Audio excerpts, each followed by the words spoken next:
because they wasn't there yet, and they wanted to come in talking about suing us for damaging their hundreds of thousands of dollars worth of tractor. And we're like, look, we just sold the phone, man.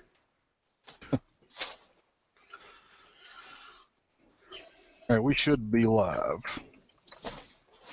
This is going to be like 133% off the cuff. I've got some new products that we can talk about. Okay. Other than that, for content, I don't have anything other than new products, what we've been up to. I tried to find out if there was an update on what you and I discussed earlier, and couldn't. It's nothing news out there. So yeah. So basically, we're gonna wing it a little bit. We're gonna wing the RC show. Yeah, we're gonna wing the RC show. It's been a long time since this show was good and winged. I know. It's been a long time since this show was good. Oh, shut up, Matt. I can fix that. All right, nothing else out of him tonight. I just cut him out. Master mute. I love that feature. Give me just a second here. Oh, you're fine. We're gonna see if Lane comes back.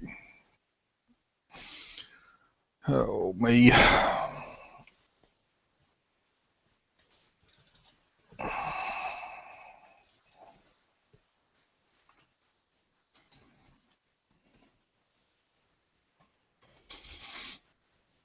Oh, Matt muted himself. Isn't that cute?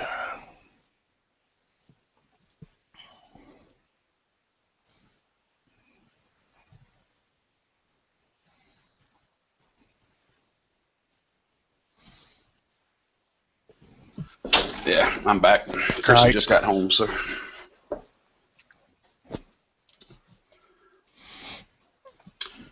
I tell you guys about the house she's been working on. Master bedroom's bigger than our house. Damn. Mm-hmm.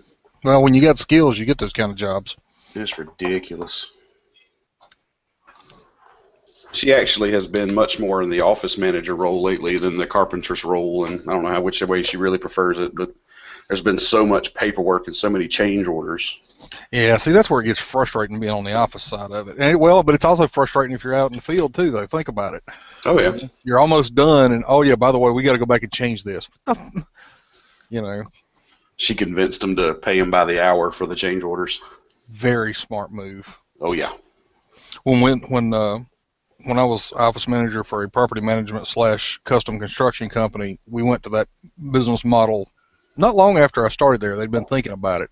And you know what? That cut down on change orders a ton. When they found out what it was actually costing, hey, I got 2 lanes now. Me too. Yeah, folks that spend that kind of money on a house like to complain about it, but they still write the checks. Yeah. I think it was $4.5 million for this house. Jeez. That's like a 2-bedroom apartment in California.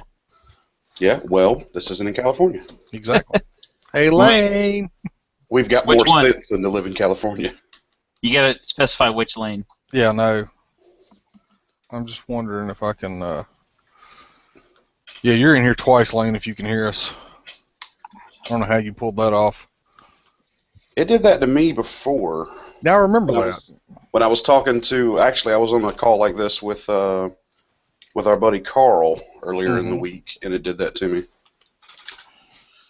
But I could still be heard. I'm wondering if he's still getting Xboxed over there. He could be. It's entirely possible. Ah, one of the lanes left. Maybe he was in on his phone and on his laptop. It's kind of scary to think about Lane on his laptop. Well, if you look at the little icons it presents on the screen for us, you can tell when somebody's talking, little green dots bouncing, and I don't see anything being sent from him. I don't either. And I'm not seeing it in the control room either, because there's other indications. You know, Crash is probably sitting there in the hospital bed listening to this, just shaking his head going, my God, what have I got myself into? Right. He shouldn't have made it so easy to hack. He's hitting that morphine button over and over and over. The nurses at the call station are sitting there going, it only works once every 30 minutes. Why do you keep hitting it? I don't know if he's got enough internets for that kind of thing in the hospital. You might be surprised. Most hospitals now have the Wi-Fi and everything. Have you seen Li-Fi? No. Laser-fi? Yeah. 100 With your eye out. Wi-Fi. That'd be pretty awesome. It's becoming a thing. I just want Google Fiber. I got lasers on the front of my house. I copped out with the lazy That's something. Christmas That's something light. we can talk about. Let me find that real quick. I was wondering, But actually, yeah, I had it's some questions happened, and about somebody's that. gotten in trouble for it. Yeah. What do they call those things, Matt? What's the brand? The Star shower. Star Shower. Okay, that's what I couldn't remember. Yeah, Town Drunk knows what I'm talking about. I've got mine pointed low. I'm scared. My dad wasn't wanting to point him up into his tree. I was like, yeah, I don't think you want to do that because he That's lives not a good pretty close idea. to an airport. And we got a military base Here we nearby go. too. All right, I got it. I got the article that we can talk about. I'm glad that you reminded me of those because that's something we can bring up. A buddy of mine was talking about getting one of those for his house, or two of those for his house, and That's what I've got. saying that he could disguise his laziness with his want to be high tech. Yeah. Absolutely.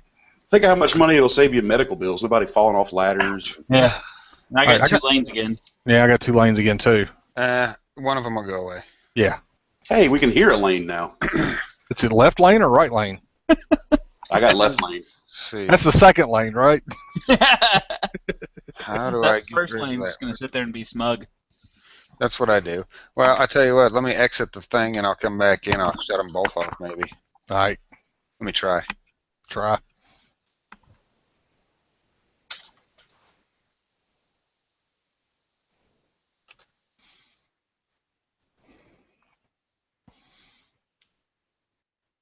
Okay, 1 lane left.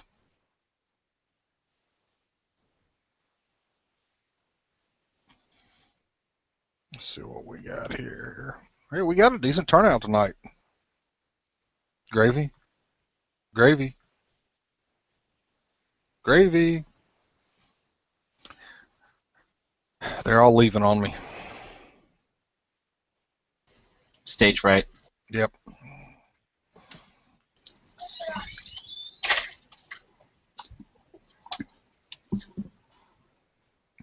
I got 2 lanes again. Yeah, that's what you're getting. Deal That's with it. fine. I'm, Hell, long look, as the second lane's talking now. I'm not restarting the computer. Nah, don't worry about it. As long as you're in here, that's all that matters. Yeah. Who'd we just lose? Gravy? Gravy. Yeah, Gravy dropped out. What's up? He giving up? I don't know. I think he was having issues. No, he's quit everything, so he may be having issues. Because he jumped out of the chat too.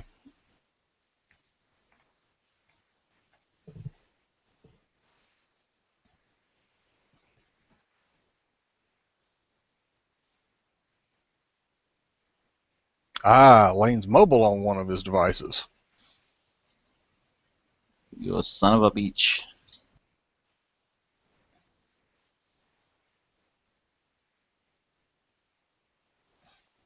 All right, if we can get Gravy back, verify everybody's got audio. We're going to go for 30 minutes of baseline silence. Sure, we'll give that to you, no problem. Anything you ask silence-wise, we got it. I'm sure if you ask politely, Lane will turn off that little box he has inside the computer that says hum. No, we're leaving the hum on. Well, Lane was telling me the other This day is a that Renegade cast, dude. You don't know what happens on these Renegade casts. well, no, Lane was telling me that he bought that off eBay, and it's just all you do is you flip a switch and it puts on a hum. Is it the Acme box? Because I got one of those. Yeah. Well, no, he bought it specifically to bug Crash. I love it. No, I have several times thought about going online and buying one of those Annoyatrons, little beepers. Yep. Magnet on the bottom. That's one day. One day I'll buy one and I'll dude, take a victim. I've used those quite a bit. Slam them in the drop ceilings, put them on top, pop a panel out, pop them in there, and pull the panel back and leave. Mm-hmm. They're awesome. Put one in your boss's office. Mm-hmm.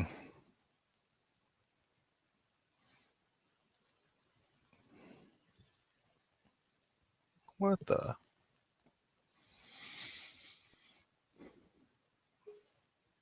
I just got a beep. Let's see who we beeped. Windows decided to update on Gravy. Oh, guys, it's going to be interesting tonight. Figures.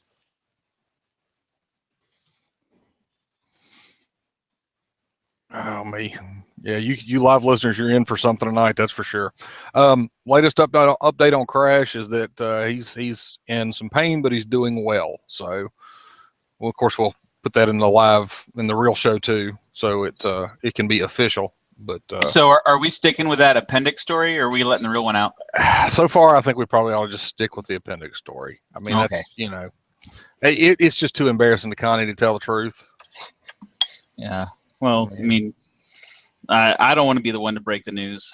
Yeah, But we'll let if he wants to do it when he comes back. Once he gets out of the center,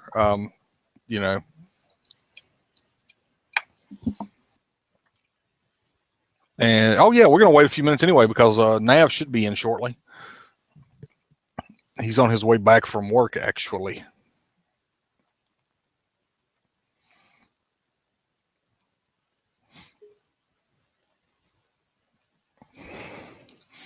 And Gravy's rebooting, so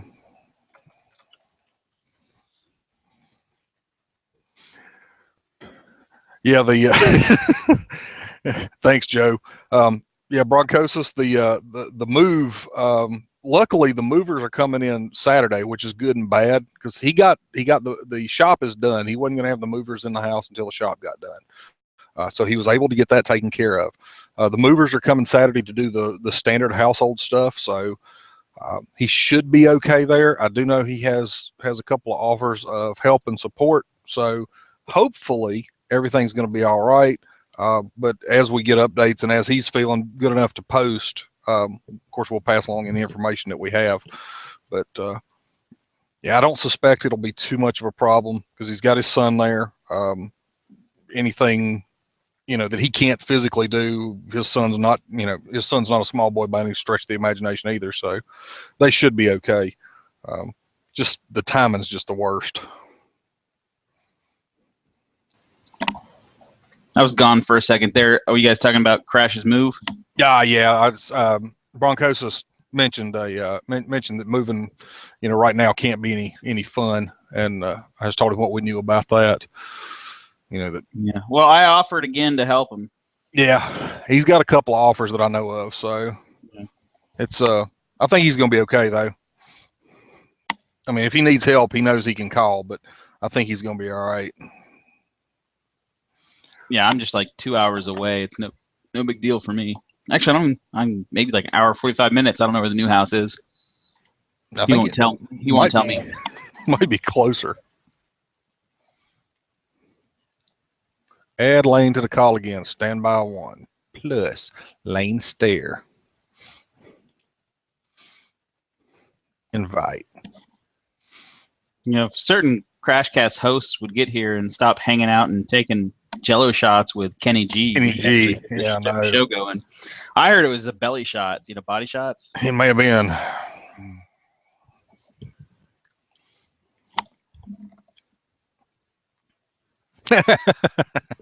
Yeah, Nikolai, I need to.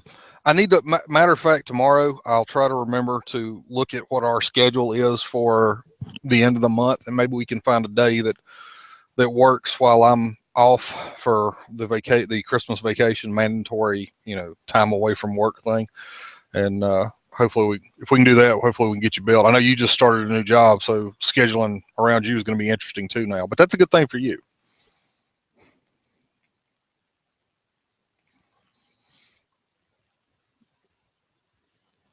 It still says not allowed. All right, Lane's still having issues.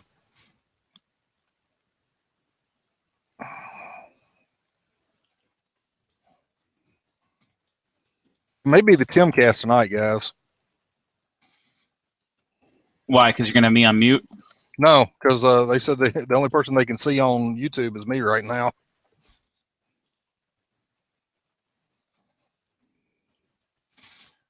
Booting. Nav is with Kenny G at Honda Jet.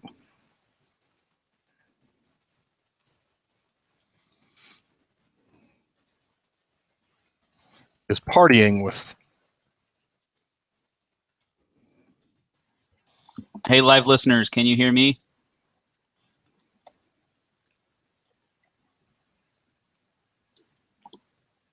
You don't hear gravy? That's insulting. Well, you don't know how long the delay is. Oh, that's true.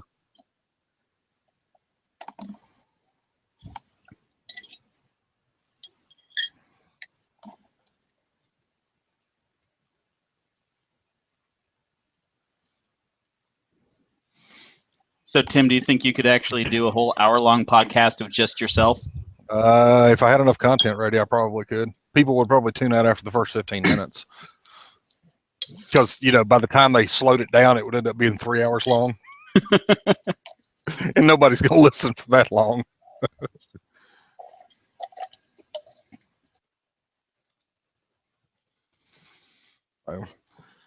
Yeah, now it's fixing to get busy as I'll get out. Holy cow. All right, you're not going to believe this. Let's look at this real quick.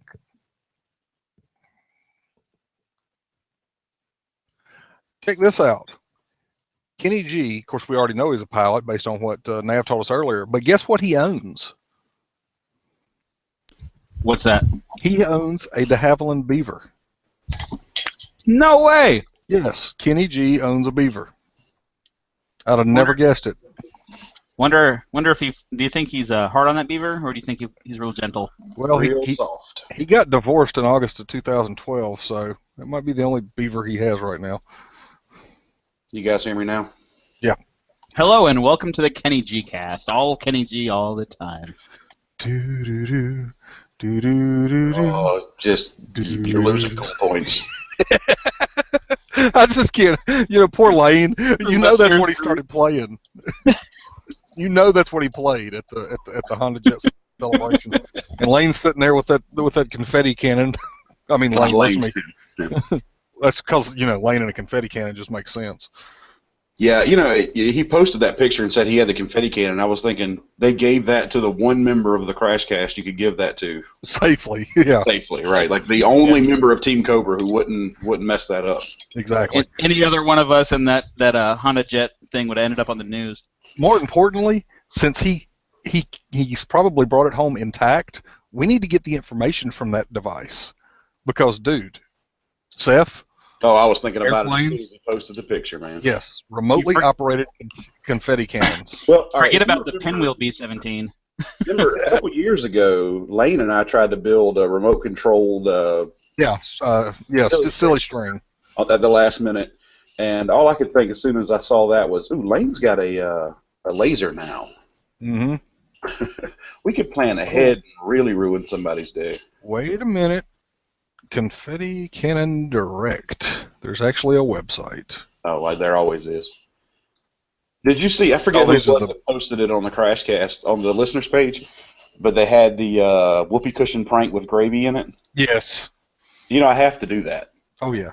Somebody, and then I found that 17-inch radius whoopee cushion. Mm-hmm. Oh yeah. I gotta need a lot of gravy.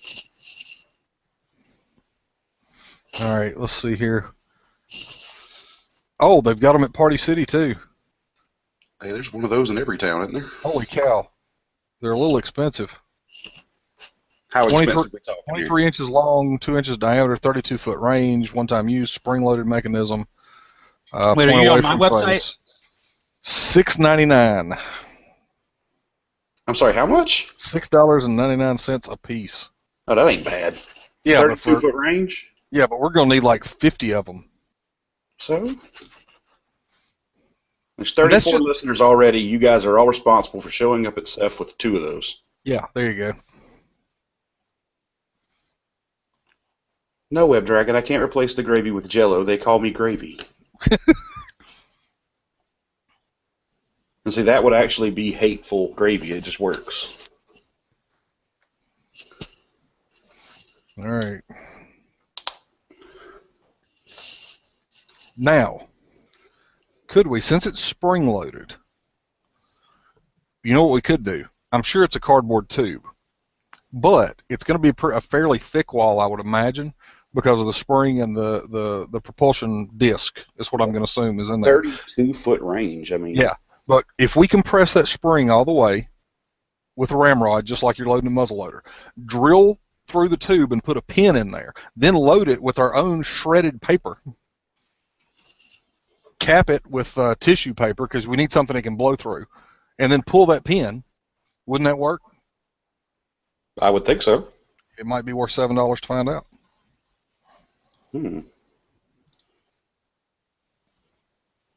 Interesting. I don't know if that's interesting or dangerous, actually. I think it's fun, personally. Well, what kind of range does it get if we fill it full of pudding? I'm going to guess we can cut the range in half. That's still not bad. No, 15 feet of pudding. Well, hey, that's 15 feet forward or behind the aircraft. If you're at a couple hundred feet, the range obviously increases. My school box has a 1.5 by about 1.5 bomb bay in it. Mm-hmm. We can actually, and it's a trap door, so once you open it, it's opened up all the way and out of the way. We could work up a servo system. I'm hearing, Betty bombs, thinking that'd be cool, but now I'm thinking pudding bombs. Oh God! I could drop probably 2 gallons of pudding out of that thing. I'm still thinking. I'm thinking we need to do parachuting beer. We need to figure out the optimal size of a parachute for a 12-ounce can of beer. I'm on it. Because obviously you're going to have a little bit of disturbance of the beer as it goes to the ground, but you don't want it to, you want it to land slow enough that it's not going to be drinkable. That it'll be drinkable within the next 15-20 minutes. Because if we could do beer bombs, what could possibly go wrong? Nothing. There you go. I can think of some things, but I'll keep my mouth shut. How about that? Yeah, well, then, you're not part of Team Cobra if you can think of what can go wrong. Hey, it comes from a history in troubleshooting. I understand. I can always think of what could go wrong. See, I'd have to turn that off when I get, it's like, never mind, what can go wrong? I'm not even going to, no, don't even say that. I'm betting I could build that parachute pretty simply. I used to do a lot of that in high school, Science Olympiad. Yeah. A couple trash bags. It's got to be easier than the egg drop thing off the side of the building. Oh, dude, yeah. No, you weren't allowed to use a parachute in the egg drop. No, that was fun, though. Get an ETA from Nav. I got kind of fancy with one of the egg drops. I did a cradle for the egg. It says you're not allowed to join this call. What the heck? Let's add him again. And then suspended it with rubber bands inside a secondary cradle. Mm-hmm. I did crumple zones. Yeah, I used bendy straws. Because when we did it, you were given a kit. You could only use what's in this thing. Yeah, see, it was use whatever you could find at home. Oh no! Well, see, we had the kit. You couldn't go outside the kit. Right. And so I ended up making a cradle out of bendy straws. Shoot, I bet today if they would just tell you use what you have at home, I bet I can land that thing from the top of the building. I'll just go grab my quadcopter. Yeah, not only can I land it from the top of the building, I can get it to the top of the building for you. Yeah, exactly. What the heck? Why won't it let Lane? And if I shut the call down, then it's going to kill the live stream. No rush. Yeah, but if I do that, then I got to get back. We got to hack back into the system and re-embed the link to. Right. Yeah. I don't know why it's kicked Lane. And I've asked Nav for an ETA and haven't gotten one yet. That's because he's driving, I'm sure. Yeah, but he gets audio. He does audio when he speaks to it when he's driving. He likes Siri. What are the chances that he drives a Toyota to work at Honda Jet? Pretty good, because he drives a Toyota to work at Honda Jet. Does he? Yeah. That's crazy. Hey, They give me dirty looks. Wow. Who's that guy that just signed in? Oh man, Carl's here.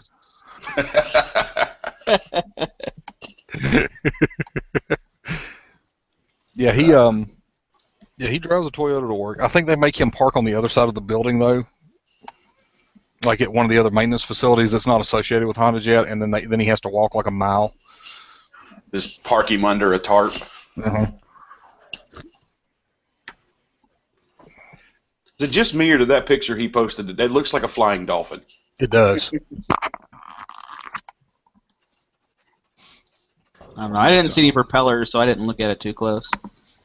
Well, he works for Honda Jet. I do like how the turbines are mounted to the wing. Yeah. That's pretty cool. I'm wondering. Interpret I'd like that. to see what the wind tunnel results, because I'm assuming that the induced drag from that mounting location is a lot less. That's the only reason I can think of they would have done it. I don't know the way copyright and all that kind of laws are written. They may have had to put it there. They can't put it anywhere else. Yeah, that's true. I remember because I was still in cell phones when Apple sued Samsung because they made phones that were too square. Yeah. All right. Can somebody start a new call just to Lane? Because if I do it, it's going to shut this one down. And just let him see if his stuff's working at all. Yeah, I'll be back in a minute. I can do that. All right. Sorry about the tech problems tonight, guys.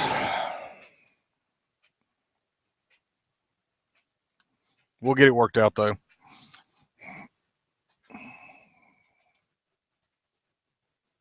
If not, Nav's still supposed to be on the way. I can't answer that, Lane. Lane's trying to call me, and if I answer it, it'll hang up.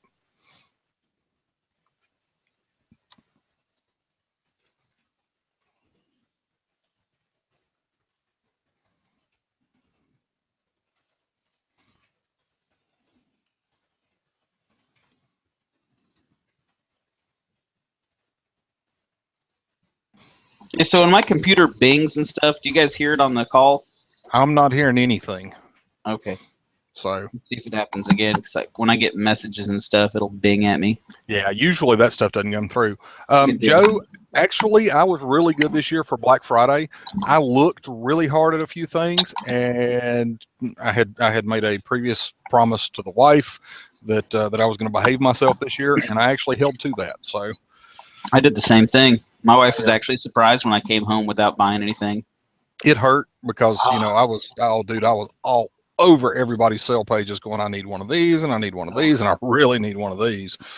I did the process of just not looking.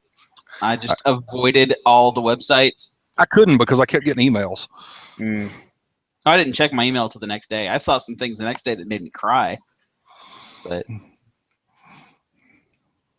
I've gotten to the point where I'm scratch building so much that I'll look at an airplane kit and I'll be like, wow, I want that. But I know that if I buy it, it's going to sit in my hobby room in the box for a year before I ever even think about taking it out of the box, because I've got like 7 or 8 planes that I'm halfway through scratch building. And Yeah, I don't think Lane's going to make it. I don't know. He couldn't get anything just to me and him. That's not good. Maybe he's got more. Oh, I wonder if Cam went back on an Xbox to begin. I'd say it would be funny, but I could see Lane breaking that Xbox. Yeah. Teach it to fly. We could always bomb drop that. Ooh. Hey, if we do that, you know what we could do? We could bomb drop it, and then we could see who could shoot it. It'd be just like skeet shooting, but an aerial launch. Hey. There you go. I got a little fun little idea for my playing for the paintball combat at CEF. Mm-hmm. I'm gonna build another full fuselage B-17 like I entered this year, but I want to fill the whole thing with talcum powder, so that every time they hit me, I have this a plume of white smoke out the back. Good idea. At Hafey they do a no rules combat, and I always wanted to make an airplane that just dropped at net. I thought about that too. Fly to the top of the thing and just drop a net and cast it out and scoop them all to the ground. But Well, we do full contact combat at my field with F-14s they're flat foam, like the paper covered foam board from Hobby Lobby, and we crash into each other. And one of the guys got wise and actually took 2-part epoxy and did like a sheet of resin across the top of his F-14. It was the freak. You could have cut a tree down with that thing, and we decided that was the one rule in our no rules full contact combat is, no unobtainium airplanes. Yeah. Well, I mean, Yeah, it's that's not no rules combat. I mean, Just that the one rule that the exception to the rule of no rules. But then again, isn't no rules combat? Isn't that the rule that there's no rules? So there's a rule in the first place. So The hell? Oh, Speaking of rules, who's that guy? ooh, have you ever noticed that that CrossFit has its first rule is the exact opposite of Fight Club's first rule? Yeah, you tell everybody about CrossFit. The first rule of CrossFit is you must talk about CrossFit. I'm going to add Nav one more time since he's calling me on the wrong. And it works, you know. I look around, I don't see a lot of new faces, and that means a lot of you have been breaking the first rule of CrossFit. Yeah. Well, it's like, a vegan, an atheist, and a guy who does CrossFit walk into a bar, and we all Right. know because they told us. But no, if there's a vegan that does CrossFit, which one do they mention first? All right, we got everybody here. Steve, can we hear you? I just heard Tim. Yeah. I don't hear Hey. Steve. I don't hear Steve. Hey, are you hearing me?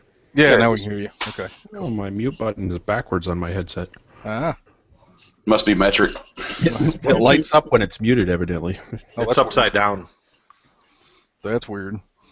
All right, well, looks like we got everybody. Lane's having technical difficulties tonight, so this is going to be the Renegade cast for sure. So, if I'll tell Well, we everybody- have a fighting chance of keeping it reasonable then. it's entirely possible. Yeah. I'm on my third drink. Don't even. I'm think not about betting on it, but Well, didn't bet on anything after that whole Kenny G thing. So, hey, did you hear? Did you know that he has a beaver? Seriously, he has a de Havilland beaver. does he really? Yes, he does. I had to look it up, dude. Yeah. Well, He and actually owns a beaver. I got home and I had sent her a picture because she's a huge Kenny G fan, and she I'm was sorry. mad. She was mad she didn't get to see him. So, but yeah, it was. I didn't realize he was a pilot, but she knew that. So. No, I didn't know it either. That's kind of You posted that he was a pilot, and I had to try hard not to make an inappropriate comment about musical artists and their flying skills. Is that still too soon? Yeah, it's still too soon. All Too right. soon. All right, let's see if we can get this going. Just for the heck of it, because I'm not going to do the editing, and we have somebody who's doped out of his head who's gonna push this up at some point in the next few days. Let's see if we can get like a second and a half of baseline silence. A second and a half? Yeah. Are you kidding? Well, that's what he normally gets, right? Oh, jeez. Yeah, but you got to ask for 5 seconds to get a second and a half. Gotcha. Right. Okay, I did it wrong. All right, guys. All right. I'm gonna need 20 seconds of baseline silence. Everybody, unmute. Starting now. 1, 2, 3, 4, 5, 6, Okay, I starting lost count. now. 8, 8. Okay, let's try it one more time, guys. The air conditioner's on right now. Starting now.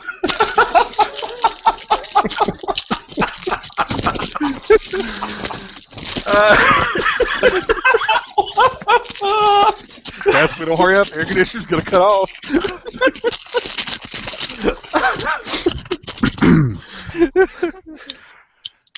All right, let's see if we can do this. Well, hey there, gang, and welcome to the 337th episode of the CrashCast. I'm your host, Wait a minute. Wrong script. Hang on. I'm your host, iFlyOS, and let's see what we can put together tonight. Joining me in the workshop, I'm going to go through this in the order that I see them on my screen. I've got Hateful Gravy over here to my right. How you doing this evening, Hateful? Doing real good, man. Cool. And then just to my left and slightly below me, sitting on the floor as usual, we've got the plebe rum builder, Matthew Valdron. Matt, how you doing tonight? Probably about to get muted there, Tim. Oh, okay. Well, be ready. And then just about directly north of him, slightly to the right, we've got our good friend Steve Ventari Mills. Steve, what's going on? It is so nice to have my own chair this time. Oh man, yeah, we cleared out a spot in the shop just for you. I appreciate Steve, that. what's the top of that table look like? They've never let me up there. It's your standard workbench. It's just a mess. I've heard there's donuts. Yeah, that's only on Wednesdays. yeah, no, there's no donuts as far as you know. Yeah, we're out of donuts. And then that last voice chiming in is just slightly to my right, just a couple miles down the road. Tim Navion Flyer Walker. How's it going, Tim? Hey, I'm doing good, Tim. How are you? Yeah, doing pretty good. Good to hear from you today. So, Good to be back. It's been a little while. yeah, it has. Obviously absent in the workshop tonight is our good buddy El Mopar69. Lane had some technical issues. He was in with us for a few minutes in pre-show.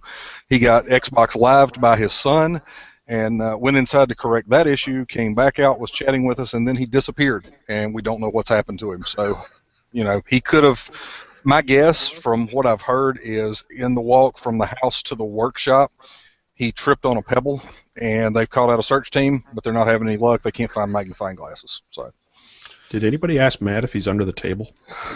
yeah, he's in the corner under the table, the other table, so we're fine. Okay. If you feel something on your ankles, that's him. So, and Crash, everybody, I'm sure is wondering, especially our download listeners, what happened to Crash? Where's he at this week? Why are we doing yet another Renegade podcast? Well, Just a crashless cast, right? it's a Crashless cast, exactly. What is this, episode 3 of the Crashless cast, I think? I think so. Yeah, because I know, let's see. Yeah, because Ron and I did one, and then didn't you and Carl and I do one? Yeah, we did one. I was on my way down to, was that, I think it was Seth last year. Yeah, it was. You're exactly right. Exactly right. So, our good buddy Crash he's actually in the hospital. We got some weird messages from him during the week. It started out something to the effect of, I'm on morphine right now, and I really want to tell you guys how much I love you, but I'm holding back. And, And it got worse from there. Yeah, it just went downhill. I can't even begin to tell you what happened. We saw a picture of him in a hospital gown, and we can't unsee that. No, especially since he had it on backwards. Yeah, that was just so wrong. I can't even begin. But no, Crash had appendicitis, as it turns out, and he'd had it for, what was it, about a month? Yeah. He's been having issues. Most people would fall to the ground overnight from that, but Crash just plowed on for a month. So, well, it took him that long to hit the ground. Well, that's true. That's a long way down. It is. I still say he put it off so he could avoid having to move stuff. That's the general theory. Yeah. That's the general theory. I just wonder how many OPQ frames he had to give that doctor for him to tell his wife that story about appendicitis.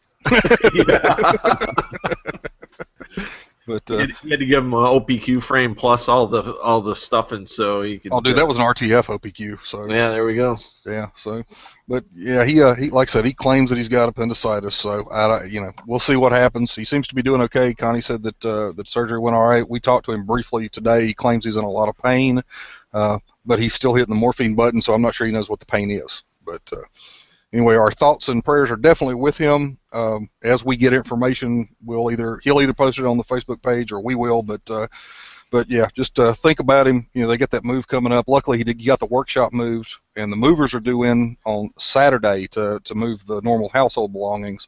So hopefully that'll go smooth. He's got plenty of offers of help from locals and some friends of the show that are in a position to do that for him. So he should be in good shape. But yeah, just think about the big guy. So. We keep saying things like him and Guy, but I just want you guys to remember the surgery and vote for him for Woman of the Year next year. But all right, well, let's do some updates. What do you say? Anybody got anything to talk about?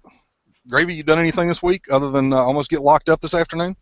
Yeah, I kind of put it in my head that I was going to fly more often because I'd gotten out of that habit and I sit around the house, So I tried to put my OPQ up today and was going to put some time into it, and my crazy cat lady neighbor decided she was going to come over and get on to me about my military drone. It was I had to explain. Those were her words, flying that military drone.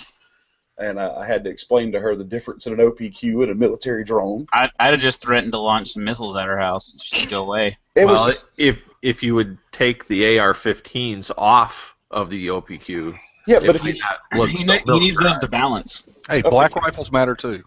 If you take the AR-15s off the OPQ, it makes the motors I put on it just completely useless. There's no point in having them that big. Well, okay, but But anyway, I landed it, and I had to explain to her what the difference was. And at the end of a conversation, she was still dead set on calling the cops, which never showed up. So I guess she didn't, or they've gotten used to her calling now. But That's bad. I mean, she's called on Dry Fit and I for all kinds of strange things, and she's one of these that has an entire subdivision marked as private property. Well, if you guys stop doing some of those strange things in public. Well, yeah, and it's funny because here on the cast we have a habit of calling drones wieners.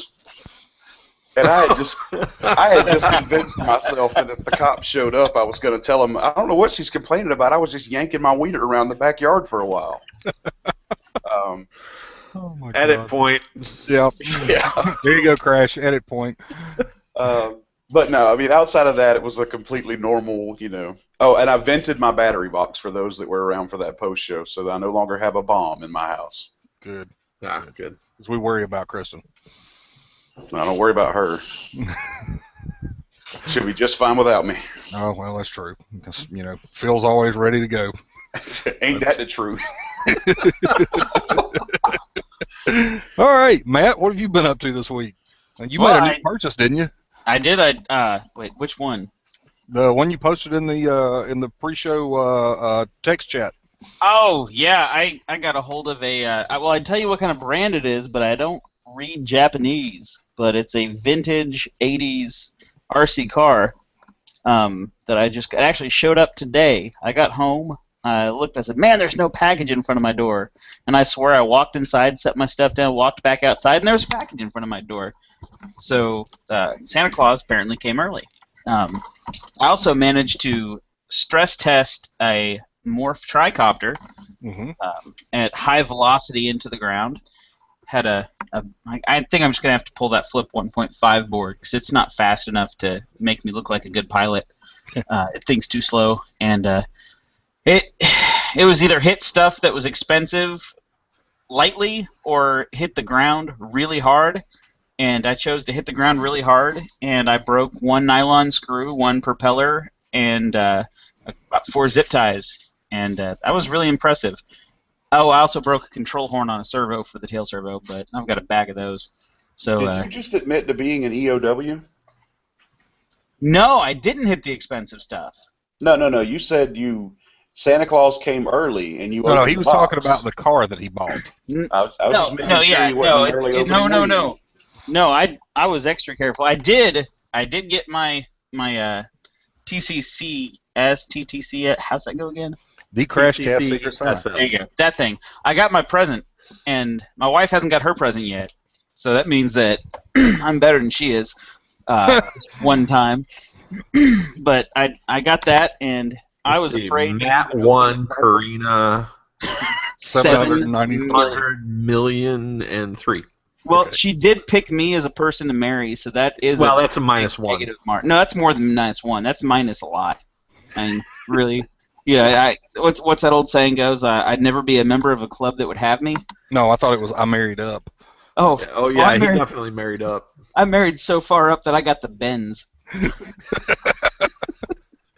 So yeah, other than that, I've been working on my my new airplane transportation vehicle. And Candy van.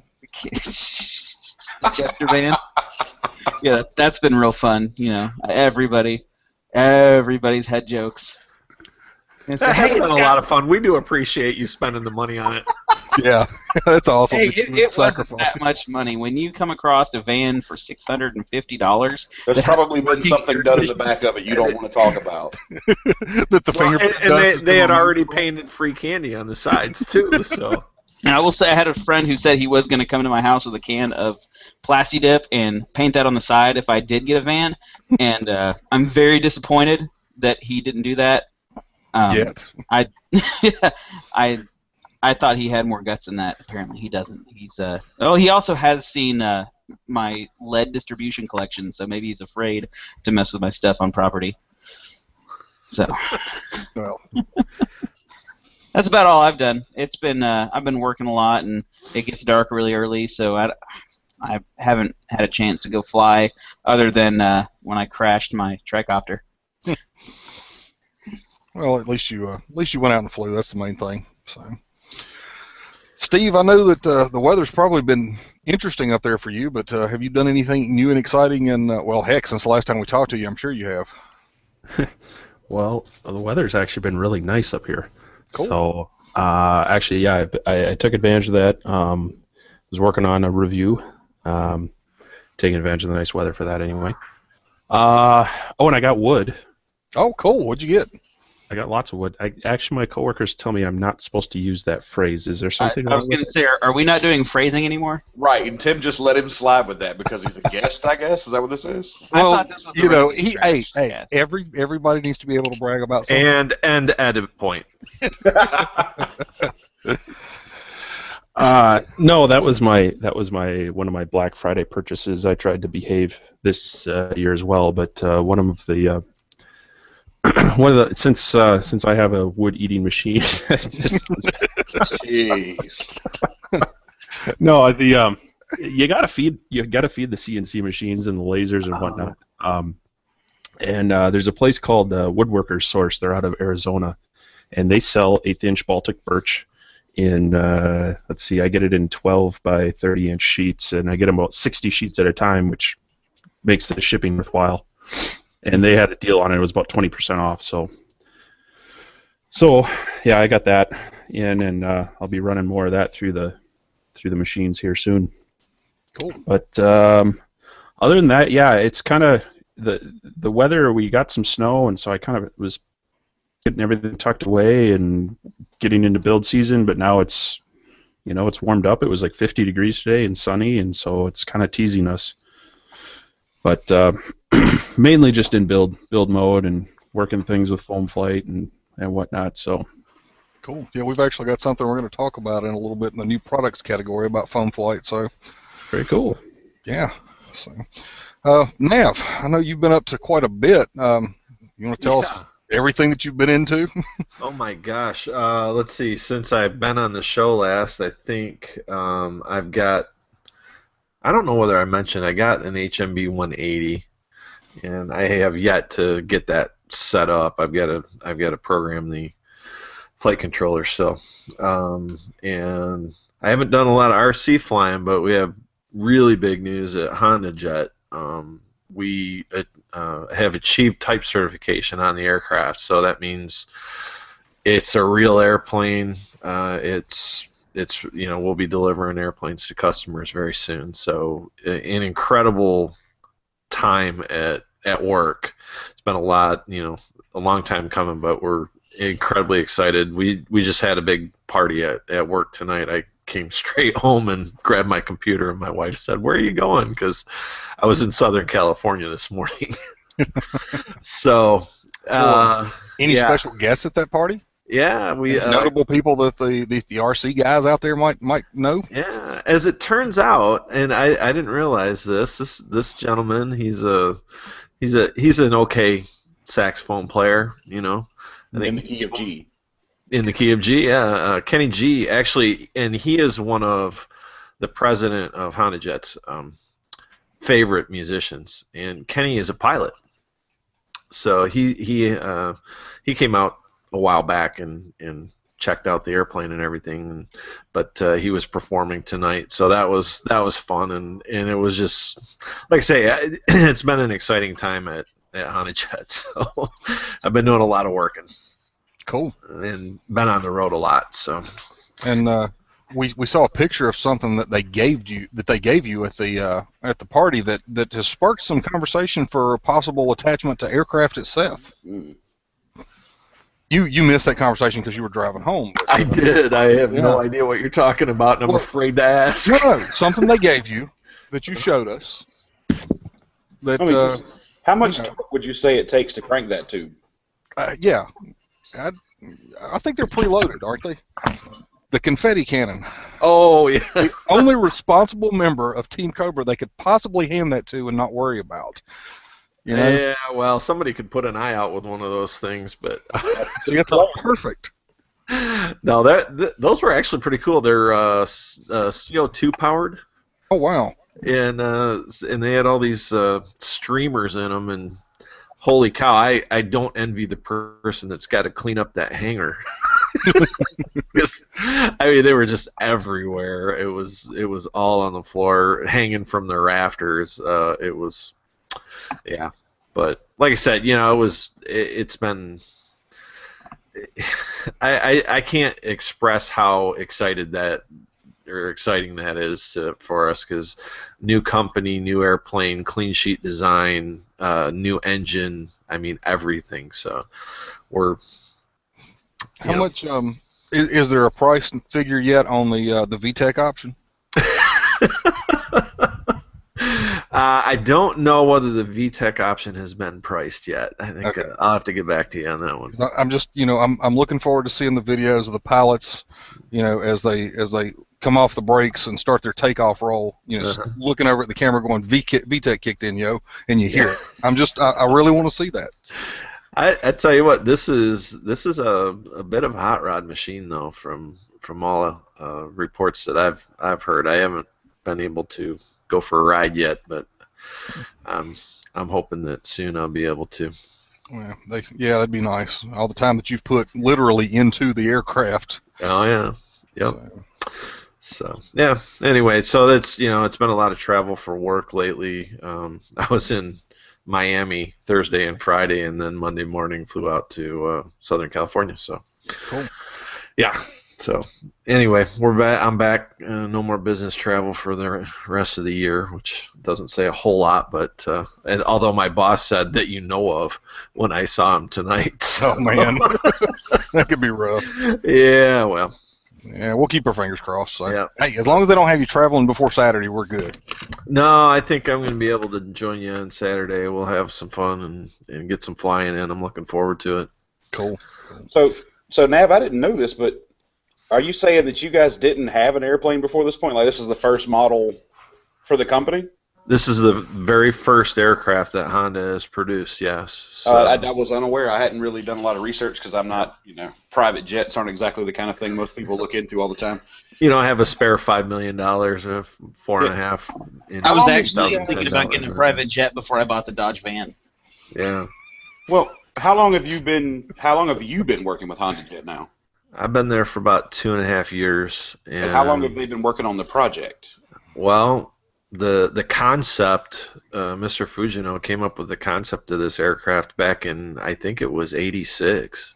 Wow. So it's been a long time coming, but Mr. Honda was a big aviation fan, and his dream was to have an airplane as one of the things that was manufactured by Honda. Unfortunately, he never got to see this, but his widow did get to see it. So that was a cool thing for her to be able to see something that her husband had dreamed about. That's pretty cool. How long before we can see this on the lot next to the Odysseys and the Civics and whatnot?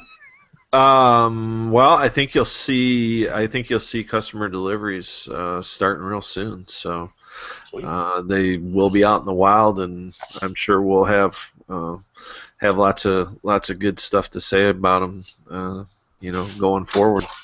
Well, congrats. Thank you. It's like I said, for me, it's been a 2.5-year project. They've been, I think they introduced the aircraft at 2005 Oshkosh. The proof of concept was there, and so it's been kind of a 10-year process but it's one of the we had to certify to the most stringent standards that any aircraft has been certified to so far. So now, are they gonna stop at the private jet, or are they thinking about going into the big dogs game? Well, it'll be. I know that they have talked about a second aircraft, so I don't know exactly what that's going to be yet, and there's been lots of rumors going around, but I haven't heard anything official, and I would love to see something that there a lot of aircraft companies will design something and then they'll stretch it, add a couple of seats to it. That's a possibility, but again, that's just those are rumors. That's nothing. Yeah, and probably still a long way away at this point. Could be. We've got the infrastructure and everything to create airplanes now, and we've got the foundation built. So I think you're going to see more. It's just a question of when. We do need to get this aircraft into service and all that stuff. And there's a lot associated with that as well. So it's been a neat process for me, going from modifications for most of my aviation career to manufacturing. So there's lots of learning, but overall, it's been pretty cool. Well, I happen to know that you have a full-scale license. Any chance you're going to be flying one of these? I would love to, but I'm not typed in anything close to this. So I'm a private pilot, and that's it. And I honestly I haven't flown much in years, just based on life and budget and kids and all that stuff. So FPV actually is one of the reasons I don't feel the need to fly full scale. The easiest way to become a billionaire in aviation? Start out with a $10 billion. Start out with that trillion. With a trillion, yeah.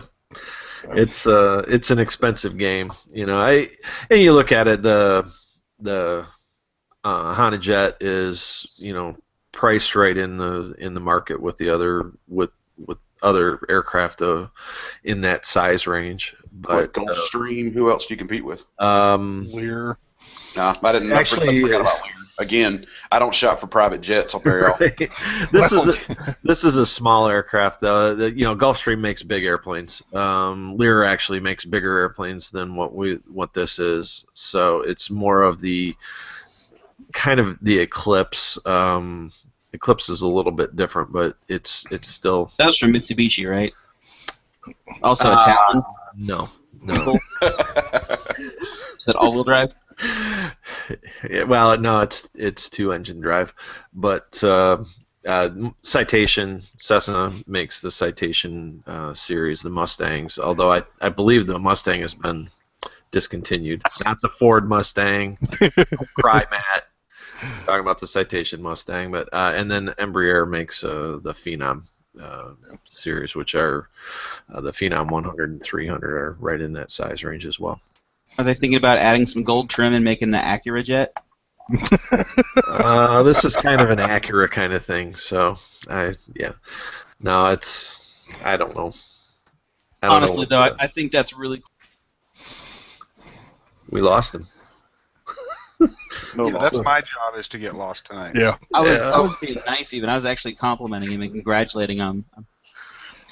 So, speaking of that strange voice we heard in there, we were actually able to get Lane. Believe it or not, we worked out some details, and I think Lane went inside and threatened his entire family with death if they didn't stay off the internet. So, Lane, what have you been up to, dude? And he's gone again. I had the mute button ready to go too. I don't have a crickets button over here for him. I forgot that. Oh man. All right. Well, if we hear him again, then we'll let him give an update. Wait a minute. There Lane, he goes. are you here? Yeah, for probably about 45 seconds. All right, what have you been up to? Huh? What have you been up to? The only time in his life he's speechless is the 15 seconds he's got This to is talk. hilarious. All right, well, we'll keep trying with Lane, but before we get too far, now that we've already done our updates, this week's episode, we got show sponsors, guys, believe it or not. Bruce Tuckey, thank you, Bruce, for donating to keep this craziness on the air, and then Zap from Zaptronics Productions. He also kicked in. So you two guys, we owe you a round of applause for sponsoring us this week and keeping us on the air and letting us bring all this this amazing and valuable information to you. So, our heartfelt thanks goes out to you. And I guess I'll real quick, because my update's kind of slim. Eli had a birthday. We celebrated his birthday this past weekend, and Saturday was a beautiful day to fly. But little guy's birthday, so you do what you got to do. So we went to Game Time, which is a pretty neat place. Basically, it's anything to do with video games, console, computer, and they've got everything from Atari all the way up to Xbox One. So it's a pretty neat place to go. So I had as much fun there as he and his friends did. So we did that and basically did the family thing with him for the weekend. So it was a lot of fun. Didn't get to fly anything, but it was still quite enjoyable. Got a couple things on the workbench that I'm working on. And something that you guys got to see a video of, the Facebook listeners page members got to see a video of addressable LEDs, and that generated some interest. And I'm going to go ahead and spill the beans about why I was playing with those. A good friend and friend of the show, even Hardick, I know you guys have heard us talk about him. Crash has met him. Good guy, real smart, a lot of fun to hang around with. Has the awesome drift trike that I really enjoyed getting to ride. At RCEF, he had had a demo of a board that he was working on, and it's basically a very small 1-inch square Arduino Uno 328 board. It's actually programmed as a Pro Micro, but he was using that board with the intention of driving the addressable LEDs to run them in night flyers. And he's got a few of those prototypes done now, and we had talked about it a little bit, and I decided I needed to go ahead and get some of the addressable LEDs because I was going to get one of his boards and kind of go through it with him and see if I found anything and make sure I could make it work before he runs on into production. And so anyway, that was what the purpose of the LEDs was. And so I met it with him Monday night and picked up a couple of sample boards, and we'll pass one along to our good buddy NC Bob, and we're gonna play with them a little bit. I've actually got one sitting on the desk in front of me right now that I worked on some last night and loaded some code to. And I think I want one too. You want one too? I do. You know what? There might be 3 boards sitting in front of me, so you might get lucky. I need to see if the bootloader is on the 3rd board. I haven't fired it up yet to find out, but if not, I'll get a bootloader on it, and I'm sure we can get you a board. Cool. So they're pretty cool. Yeah, I was showing a friend of mine that at work while we were waiting for that party today, and he was like, "Oh, those people do those on Christmas lights." I'm like, "Yeah, yep. He programmed all these," and he's like, "Really?" So he got interested too. Yeah, they're really cool, and the neat thing is this is the first time I've actually played with the addressable LEDs, and Adafruit. Lemore Freed, I think is the way you pronounce her name, and I could be mistaken on that because it's happened before. But they've got a great tutorial on using their library for NeoPixels, which is what these basically are.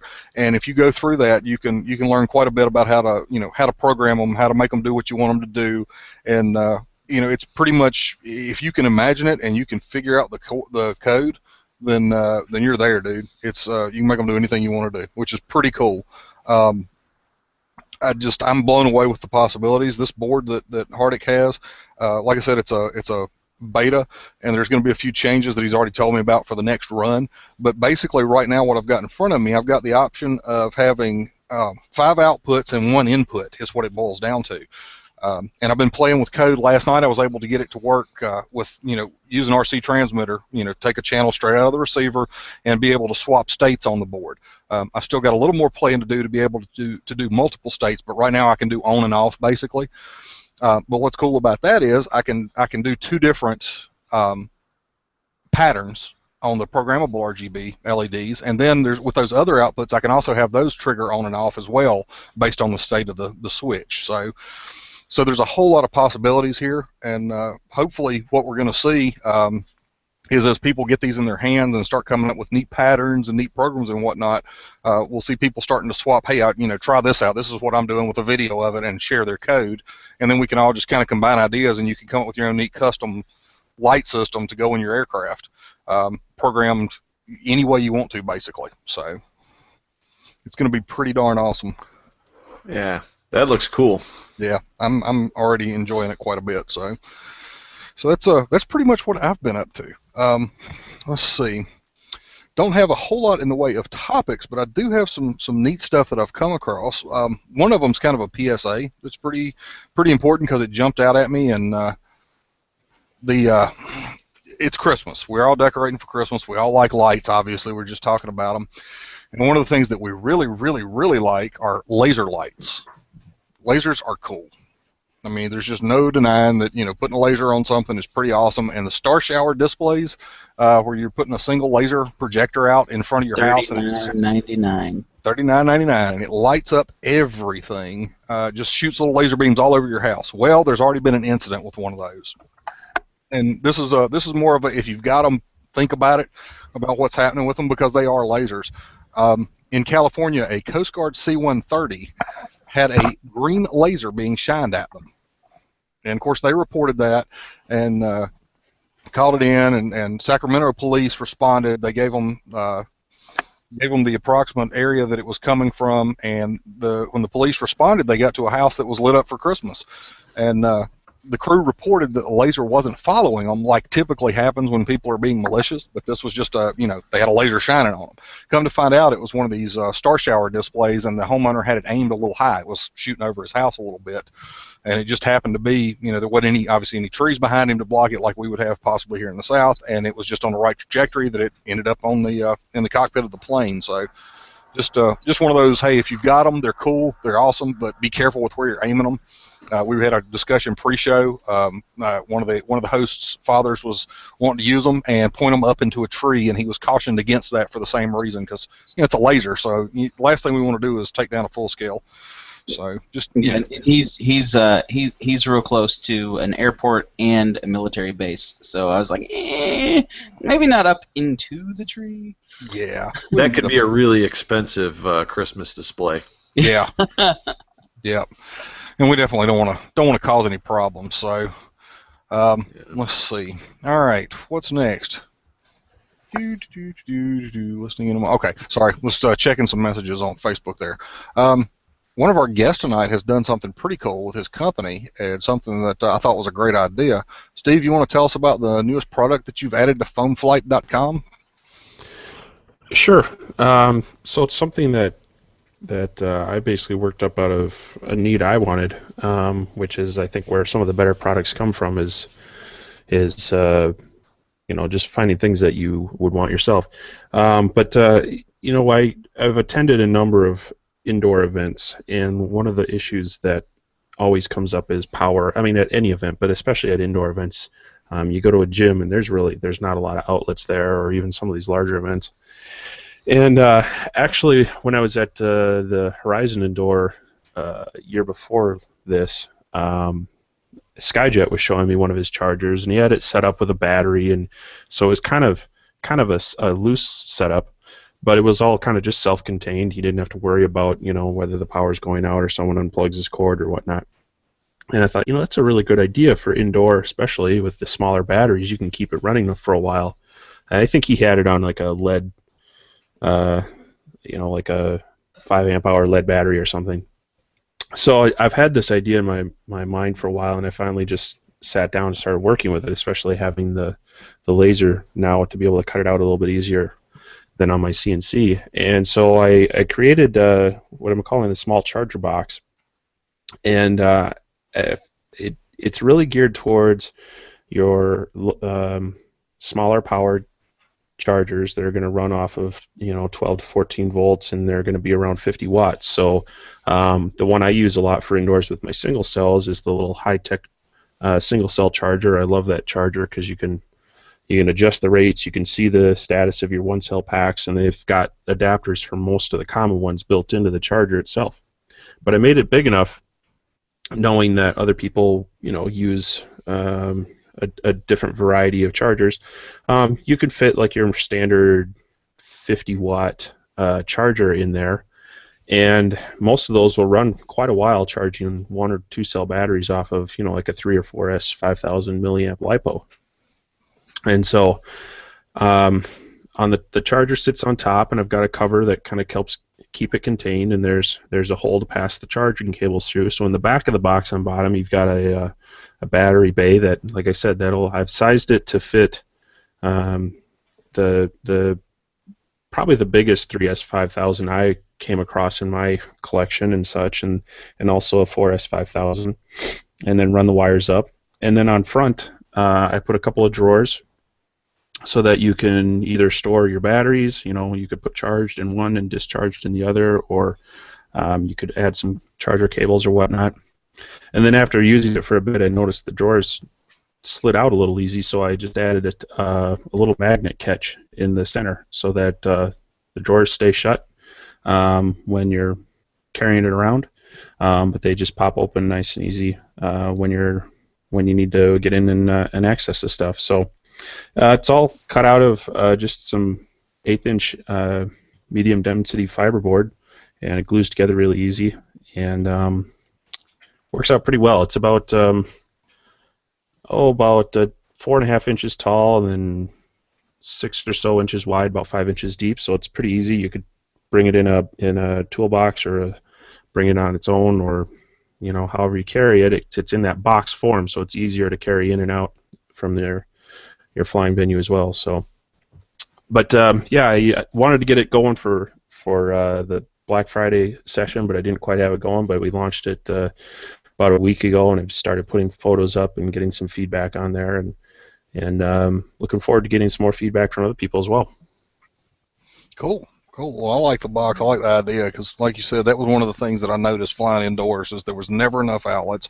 And then at E-Fest especially, if you're not one of the first people to show up, you weren't getting an outlet. Because I know I lugged a 72 amp hour sealed lead acid back and forth from the hotel to be able to charge off of, and that was kind of overkill especially for the smaller stuff. So this thing is going to be perfect. It's a great idea. I believe you're going to do well with those. Well, thanks. Yeah. So. And I'm sure that we're going to be able to look forward to lots more cool things coming out of Foam Flight in the future. I'll tell you, guys, if you haven't gone to foam-flight, FLITE.com, head over there and take a look. There's a lot of really cool products. The Mini FO, Blue FO that I know you've heard us all talk about, the BB Norman. There's a Yak 54 on the site, and there's some really cool wood stuff for your shop as well. I've got the tabletop airplane stand, and I used that thing extensively during my Cadet Senorita review. It came in so handy because, being able to flip the airplane upside down, adjust the angles, hold it wherever I needed to. This was the first time I've built a plane in a long, long, long time that I didn't have to worry about dropping a screw, because with the way the clamps on the cradle work, you can get the airplane, you can hold it snugly, and then you can adjust the angle to get everything just perfect, so you can take that set of suture pullers and reach down in there and put the screw exactly where you need it without dropping it and having to go fishing for it. So that thing is really handy, and it's good for quads, up to 60 size airframes without a problem. So that's something I think everybody should have on their table. I really like mine. Yeah, they've been. I picked one up at Ceph. I don't know what the online price is, but for the show special, man, I'd have paid twice that. They're great. Well, hold on. Let me go change the price real quick. Now just go send them a bill. Yeah, Yeah. No, they've been a great seller. We've gotten a really good feedback on there. We've since added our larger one because we had some people asking about larger aircraft, and so that's out there as well. And the nice thing with that one, we found on the bigger one, it was easier just to kind of pre-assemble it for people, and so that one comes pre-built. It does get reflected in the price a little bit, but for people looking at some slightly larger airframes that they want that same flexibility on the bench, we've got that out there as well. But yeah, you'll start seeing some cool products coming as well. We'll be stretching our name a little bit because I'll be working with some wood designs as well, both in aircraft and, as you've seen, a lot of tools and accessories for organizing workbench and field work as well. But got some wood designs coming, and I've started working on a couple of smaller foam designs as well for aircraft that they've been percolating in the brain too long. I need to get them going and get them out there. So cool. Can't wait to see them. So it's always neat to check out and see what you've been thinking of. I've still got to pick up a soldering jig. I really like the way you did that one. That design's pretty cool, and I've just been procrastinating. I'm bad for that, but that's a cool tool as well. Well, I need to get a video out there to really show how it's used and how it works well, because I think that'll help a lot. Yeah, it does work nice. We've tried to keep it inexpensive, but very flexible for the different connectors and such. So maybe I'll have to work with you on getting some notes on there for me, since I can't get it. Or someone seem to get to it. I'll be glad to help you any way I can. So, all right. Well, Steve, I appreciate that.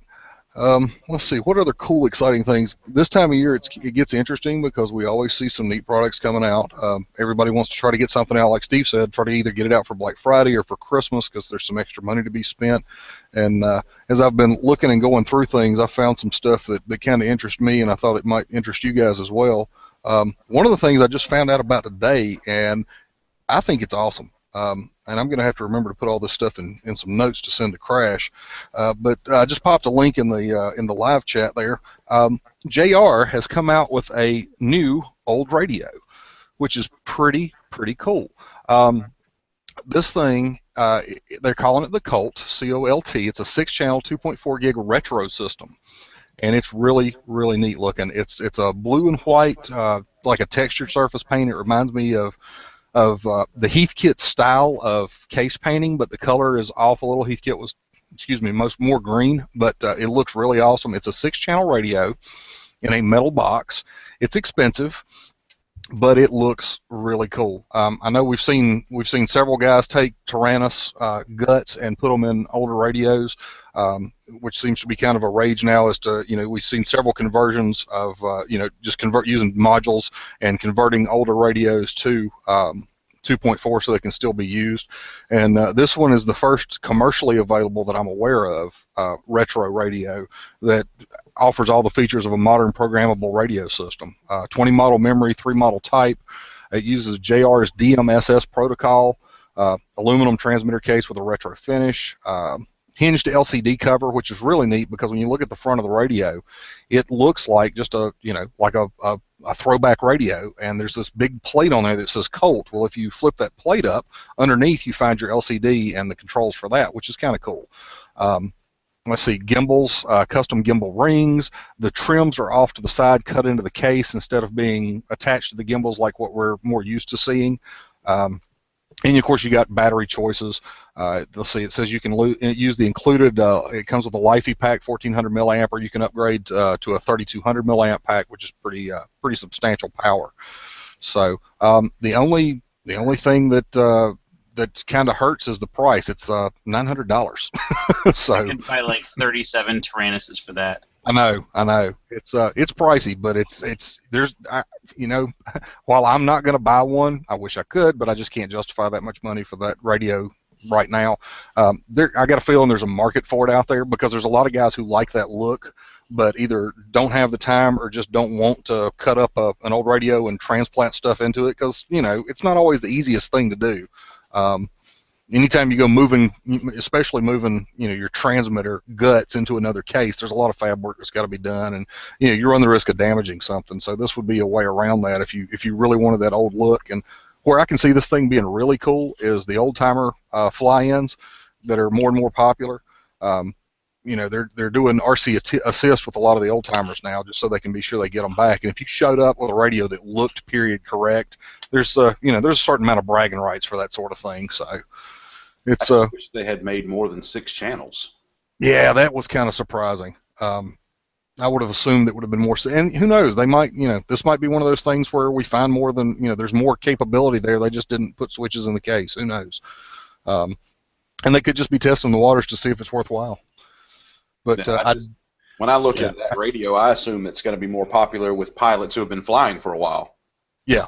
And 6-channel radio strikes me as more of an introductory model. How mad would you be if you're the guy who spends, that much money on that radio and then they decide to come out with the more channel version of it? I think the reason they stuck with 6 channels was if you started throwing all the switches and everything on there, it would lose that old-time look. Right. That's kind of what I'm feeling too, because it's you put too many more on there and it's gonna stand out like a sore thumb. But right now it looks correct, and it looks really good. I mean, it's a very, very well done radio. And I agree that it does 6 channels tends to lead itself towards the entry side of the market. But if you are an older flyer who flies nostalgia and wants to go back to that, 6 channels is perfect because most of the nostalgia planes you're 3 channels anyway. Originally they were 2. You had elevator or rudder and throttle, and 3 channels. You a step up to with a 6-channel radio, you got plenty of capability there. So one of the cool things they did, if you register your JR Colt system, you'll receive a free specially engraved hand-built for plaque that you can put on there, which is kind of neat. Still, again, the price is high, but yeah, kind of a nice touch. Custom radio, so custom, so to speak.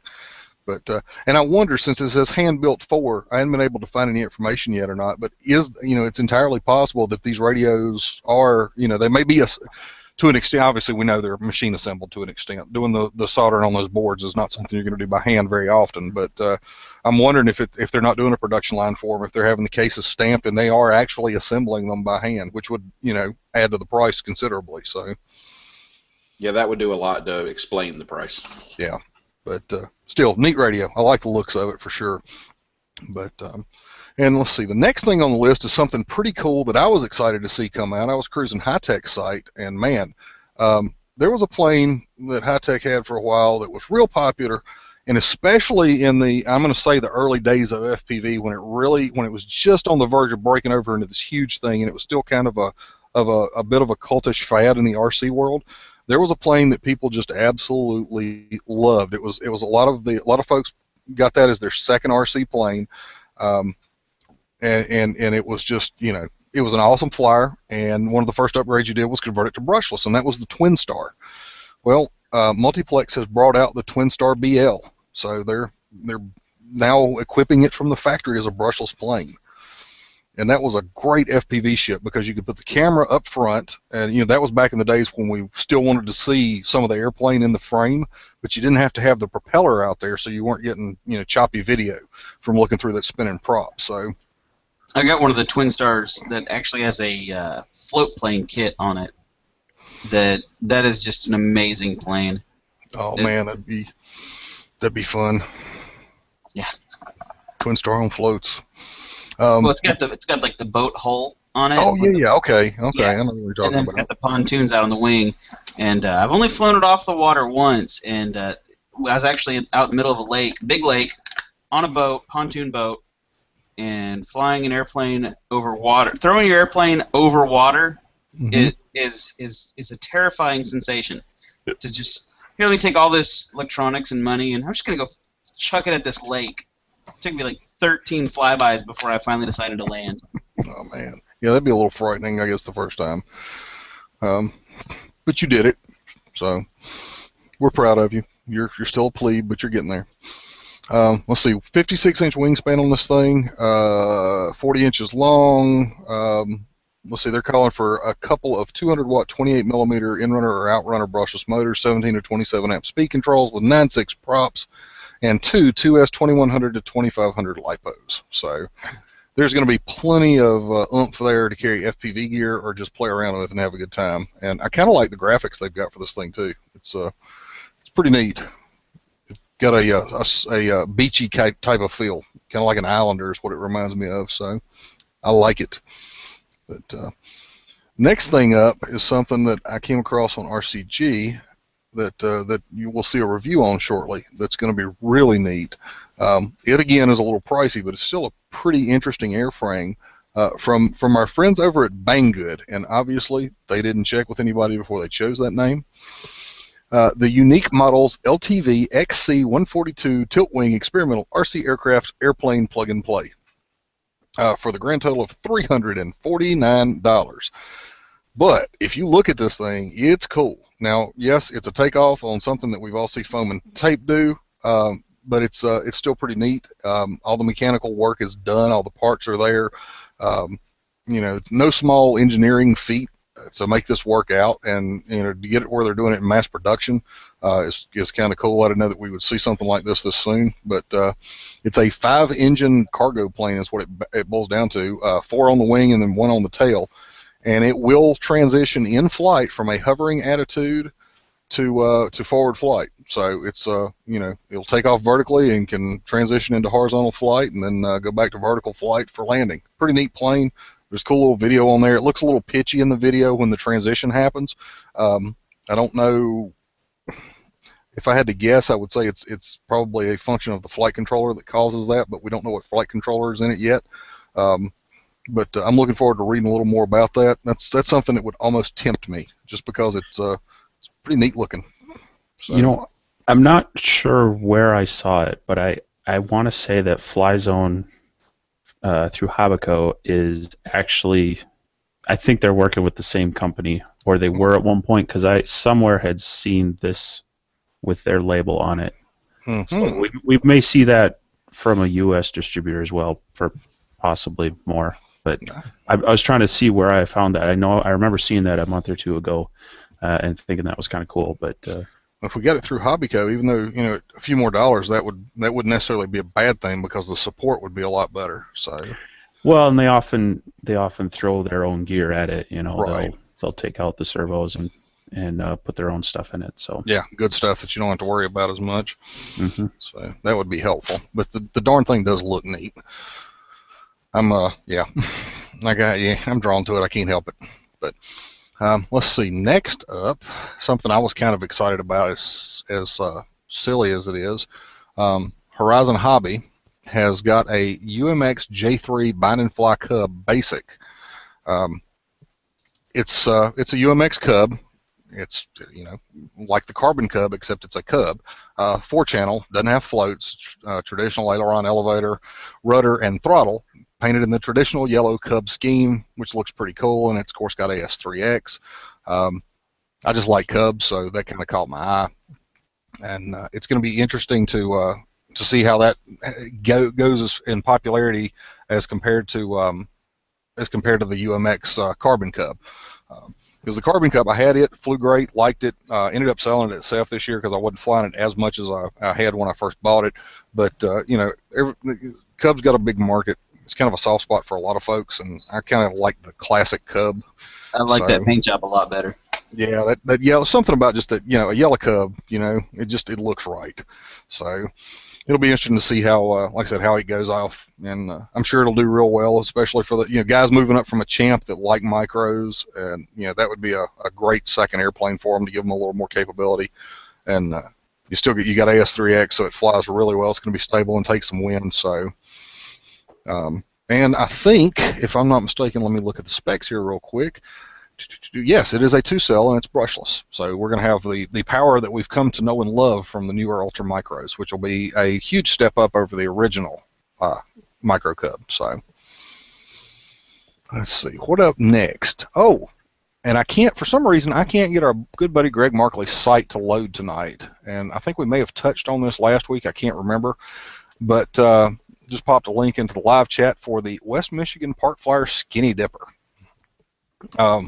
Greg's been at it again. He broke this out at the Horizon Indoor, and pretty good article on RCG along with a flight video. Dude, that thing looks awesome. I love the way that plane looks.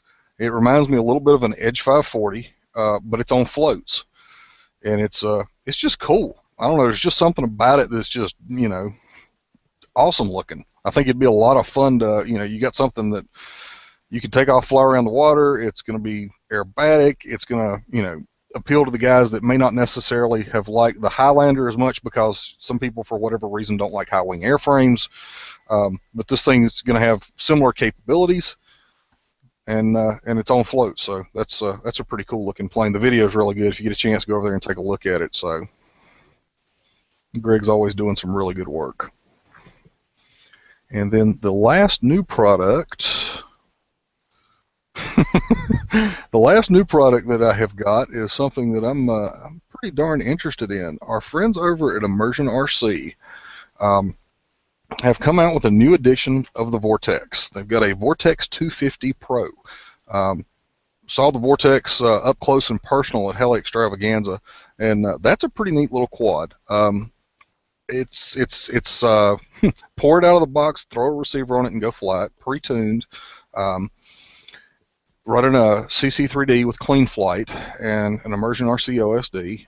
It's pretty neat because you can access everything through the OSD, much like you can if you run the minimum OSD on a Multi-Wii Pro board. I've got that set up on my Observer FPV frame, and I can go in without actually having to hook a computer up and make changes to PIDs and everything, which is really neat. It's kind of handy too. So they've incorporated that kind of functionality on a racer. You can also select your video transmitter frequency from the OSD, which is pretty neat. Of course, it comes with the race band channel, so it's a 40-channel transmitter. This one doesn't have round arms. It's got flat arms, and they're 4mm rigid, non-foldable. And this one's 250mm versus 285. And it's direct connection still, just like the other ones, to Spectrum, PPM or Spectrum Satellite, S-Bus and X-Bus receivers. And they upped the power of the lost model alarm, so it's got a little more of what they call a ear-piercing sound. So the other one I know heard people say was a little weak. Apparently this one will scare the fool out of you. So I'm sure that's going to be a big seller for them. Lots of folks getting into FPV racing because that's really taken off. I know a few folks I've talked to recently on the phone that have bought them and have, said, hey, I've got this. Did I make the right decision? Just trying to get my feet wet in it. And, you can't kind of go wrong with it. When it comes out of the box with no tuning, it lets you concentrate on flying. And, while you need to learn to tune, this one, like I said, you can pour it out of the box. You've got several different pre-programmed profiles that they've spent some time tuning, so you can fly their pre-tunes and kind of get a feel for what each one does, and then customize it as you gain some experience. So it's I think that's going to be another hit for them, because pretty cool little quad.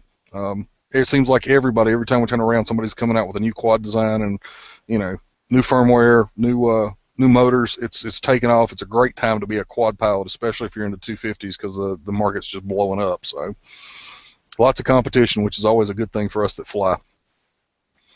But so let me jump in here while we're still in the product section. Not necessarily a product, but a service that's going to be offered. Lane has decided to add to his website a section where he's going to let you use his laser. So if you want to hop over to lanesplanes.com, you can check it out. And if you've got an idea, something you want to make that would probably work better with a laser cutter, send Lane an email and see if he want to help you out with that. He's got some free time with that thing, and not everybody can afford a laser, but maybe you can afford some of Lane's time. I wouldn't call it free time. Well, it's going to cost you something. It's going to cost you something, but it'll fill up his free time. Yeah, he's got free time. Yeah. Well, I'm here for a second. Who knows how long? Oh, hey, Lane. In fact, you hear the laser running in the background right now. Yeah. So what you want to talk about? Well, all I heard was a bit of what Gravy said, and yeah, I'm just making random stuff. Look at the site. You'll see some ideas. And he's gone. But yeah, look at the site. You'll get some ideas, and there's some general guidelines there as the kind of thing he can cut. And if you've got an idea that's been burning a hole in the back of your brain, and you got a little bit of money burning a hole in your pocket, talk to Lane.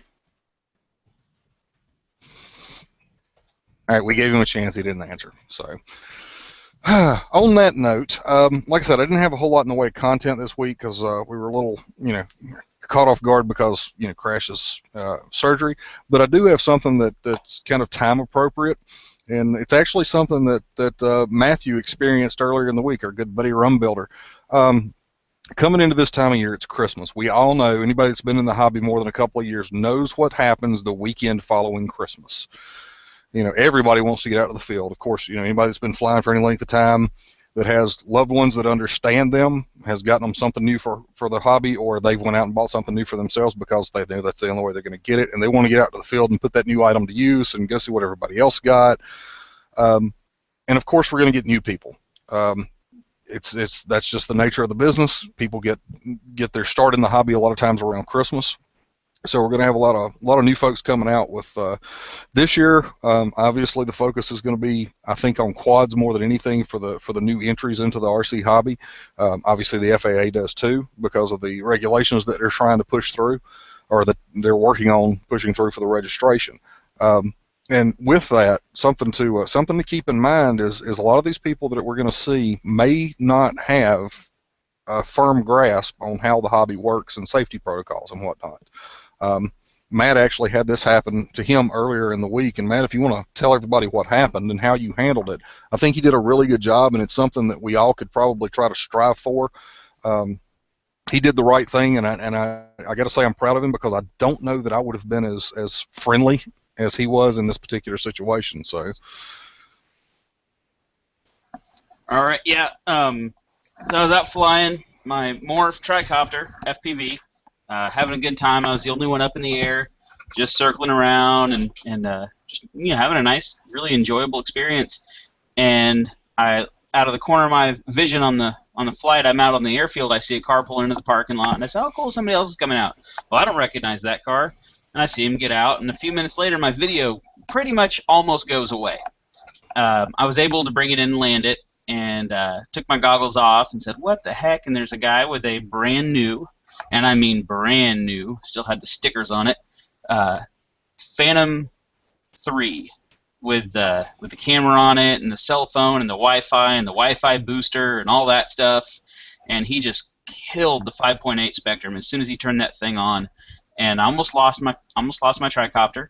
Fortunately, I was able to bring it down, and then as I walk over and I'm looking at the guy, and he's got his 2 little kids with him, and he's hovering about 5 feet off the ground, right above his 2 little kids, and they got their hands up in the air and they're waving, and he's waving at it with them, and they're having a good old time, just inches away from fingertips with big propellers. But my first response, or what I wanted to do, was just walk over there, grab the radio out of his hand, and throw it in the pond and start yelling at him. And I was very angry. He almost lost my stuff, and then he's putting his kids in danger. I'm thinking, man, this idiot, and da-da-da-da-da. And then I took a step back, and I thought I have a better way to go at it. And I waited till he landed, and I walked over, and first thing I said to him was, hey, man, you kind of almost made me lose my multi-rotor here. You stomped all over my video. And I said it as nicely as I could, and his response was, oh my goodness, I am so sorry. I don't know anything about this. I just bought this at Sam's Club yesterday.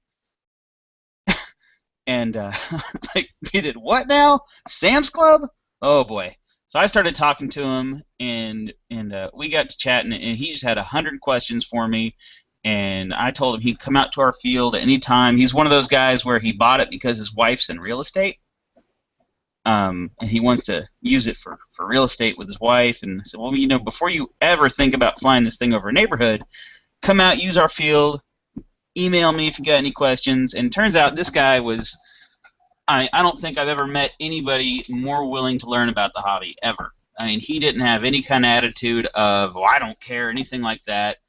And I realized, had I walked up to this guy and started chewing him out for jumping on my signal, or had I come out there and been like, darn phantom owner, and said, we don't need you over here, something like that, well, this guy would be at a local city park or an elementary school or flying in his front yard, and he wouldn't want to come back to our field. He wouldn't want to ask us any questions. And I said, I kind of had to calm myself down and put my ego aside to go talk to this guy. And instead of another darn phantom owner, I think we might have a new club member out of the deal.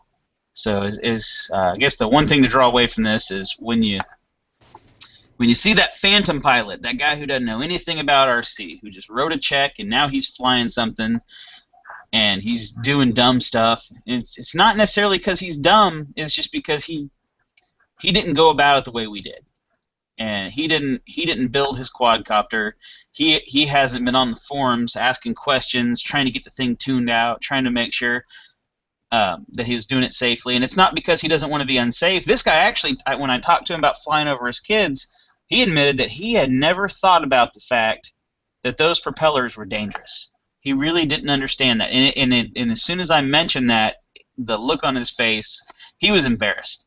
He was embarrassed that he was flying it over his kids. And I think part of that problem comes from with the Phantoms. You screw on the propellers, and so you hand screw them. You don't tighten them. You don't put a wrench on them or anything. You just twist them on and then flick them with your fingertip. And so people think, well, that's barely on there. That's not going to hurt anybody.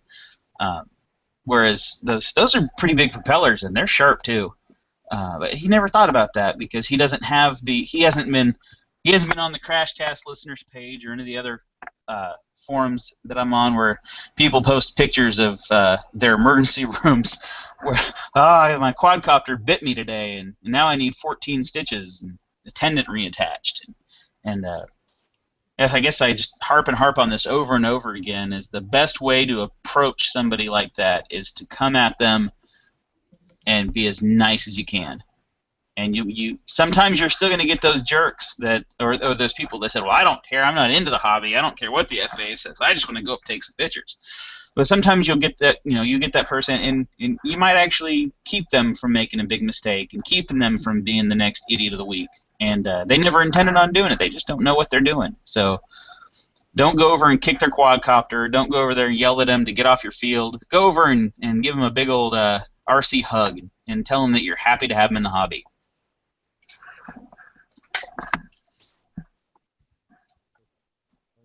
Have I been on mute this whole time, Tim?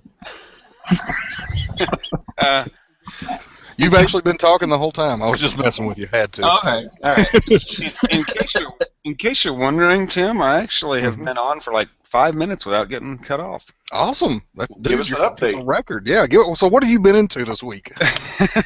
Making random stuff and shipping TCCSS gifts.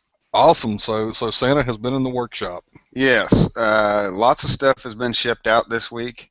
So if you get a box and just happens to have lasered on the side of it, no EOW, you should figure out what that means pretty easily. Yeah, you've been putting that laser to use on a lot of things. Boxes, Pop-Tarts, pumpkin pies. That's right. I don't have a shop to work on my cars, so I got to do something. Yeah.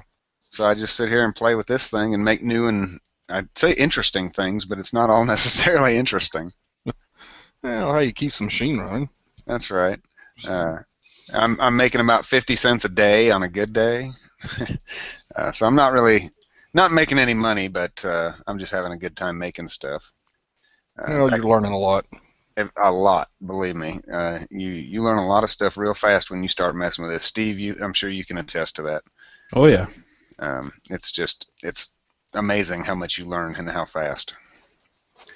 So, but it does take a lot of effort. It's not like you just sit down and you're like, oh, well, this is easy, unless you're a CAD guy already or you're familiar with these programs, because I'm not. So it's all new to me. But with the help of Joel and a little bit of help from Steve here and there, even, and my buddy here locally, it's made it a lot easier for me. Cool. Well, speaking of that, a friend of the show and somebody local to me actually just was the recipient of a gift of a laser cutter that I found out about today. Now keep in mind, the machine is older, and it's entirely possible he's going to have to completely replace the electronics package. But It's irrelevant. exactly, that's what I told him. First I told him that he sucked because he sucks. 'Cause I didn't get the gift, but I mean, yeah, that's a given. But yeah, I'm looking forward to him getting his hands on it and taking a look at it and seeing what needs to be done, because it'll be kind of fun. I mean, I know I can call you when I need something, or I can call Steve when I needed something, but that'll give me 3 people that if somebody's busy, I could say, hey dude, you got some time on the laser, or if I wanted to something to see it done myself, since we lost the tech shop in Raleigh, I could just make a road trip and, hey dude, let's fire your laser up today. It's raining, we can't go fly. So Fly? What's that? I haven't done that in a while. that's what we talk about here on the CrashCast. Yeah, everybody says don't turn your hobby into your job, and luckily for me, this isn't my job. Yeah. I'm doing this honestly. I do it because I enjoy it. I'm having a good time. I like to create stuff, whether it's with my welder and my plasma torch or with this thing. And so, I'm sitting down and creating stuff, and I'm learning how to make neater and more interesting and more intricate things. And the machine is capable of just so much. It's amazing. But my knowledge of the computer programs necessary is not necessarily unlimited. So that's the neat part about it is, I got stacks of wood sitting here. I've got cork. By the way, Steve, have you cut cork yet? Not much, no. Well, wood gives you that nice campfire smell. Mm-hmm. Multiply it by 5. That's cork. Oh, nice. Nice. It's like you had a fire going in the shop. It's amazing. But I made the coasters for, I'm making some for the wife as we're sitting here now. But and hers, of course, have Nebraska Cornhuskers on them. Mm-hmm. Which devalues them significantly. and that's what's wrong with you now. You're gonna have to seek counseling. Let's kick him off. Okay, we can do that. I have the switch. All right, where's the mute button? Mute him. You can't give me.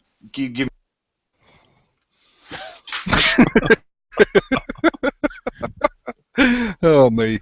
Now, Lane, have you done any acrylic on your machine yet? Yeah, and acrylic's got a nice smell to it too. But It's lovely. yeah, do you have yours vented to the outside? Oh yeah. Okay, I was gonna say I've got a 1.5 horsepower monster dust collector on this, so and then a vacuum table. So as long as I keep the door closed, mine will run with the door open. I've got it disabled, and so as long as I keep that door closed and keep the vacuum table on, it's not bad. The thing you got to watch though is if you restrict the airflow too much, it has a harder time pulling those fumes out. I've talked with a few other guys that they've been tweaking the proper amount to open the door just enough to let the full airflow through, and then it reduces the smoke buildup. Like on some wood when you get the smoke burning kind of on it as well. Yeah, it'll even help reduce that as well too. So. Okay. Yeah, I played with that a lot with my air pressure, and with with the vacuum itself. I'll either open it up a little bit on the vacuum table so it can bring in more air around what I'm cutting. But the air pressure, surprisingly, you try it. I've tried it up to 35 psi, and 35 psi of air on a laser. That's a lot of air pressure. Mm-hmm. And it doesn't really help, but it doesn't really hurt. It's kind of weird. So you just learn different things with different materials. And what's the thickest you've tried to cut so far? 1/4 inch stuff. I haven't even tried anything thicker than that. Okay. This will do 1-inch acrylic in a single pass, but I haven't tried it. I have no need to cut 1-inch acrylic. Yeah. What am I making? Bulletproof vehicles? Well, Hey, there's a side job there. Yeah. I cut some 3/4 inch, I don't know, I think it was pine, and just for the fun of doing it, I cut a circle in it. I was like, oh, it will, neat. And other than that, 90% of what I do is 1/4 inch or smaller. So I just make random things. Yeah, I think half of it is I'm just amazed by these machines and watching them work. Even though I've built 3D printers, I've built the CNC machines and whatnot. I know why and how, but it's just really cool to watch them work and do the cut out that part and and it saves you so much time. Yeah. And the prices are coming down on these things enough just in the last few years that in I don't know 5 years your average hobbyist will probably have a smaller than mine machine sitting in his garage. Just like 3D printers. There's the Glowforge that's out there. I'm not endorsing it or recommending it. The jury's still out on it, but that's being really marketed as the phantom of lasers. It's here's the machine you don't need to know anything about. Just put it on your desk and use it. Whether that's good or bad, I'll leave that up to the juries that try the cases for. When they burn their house down, we'll find out just exactly how good of an idea it is. How many fires have you started? You got to know a little bit about using them yet, and be safe and smart about what you're cutting with them, because you can release some really caustic and nasty, dangerous fumes from some products. PVC. Yeah. Yes. That was the first one that came to mind. But you can find some deals on some smaller, with a 8.5 by 12 kind of cut area to do. You're going to be able to cut out a lot of the smaller stuff for accessories and motor mounts and things like that. Right. If somebody had a 16-inch bed on a laser with a 40 watt, they could produce most 40 size kits just with that. And it'll cut through the 1/8 inch and it'll cut through the maybe 1/4 inch balsa with no problem, but plywood probably 1/8 inch. And I just see like Lane's planes. Well, hey, I'm having fun, but in 10 years it'll be obsolete because everybody will make their own. Maybe 15 years, but whatever. You get the idea. Hopefully by then I'll be dead and not doing it anymore or something. Well, there are already places you can go download the plans and stuff, and if you have a mill or something, you can cut out parts. Like people sell the plans. Yeah. Absolutely.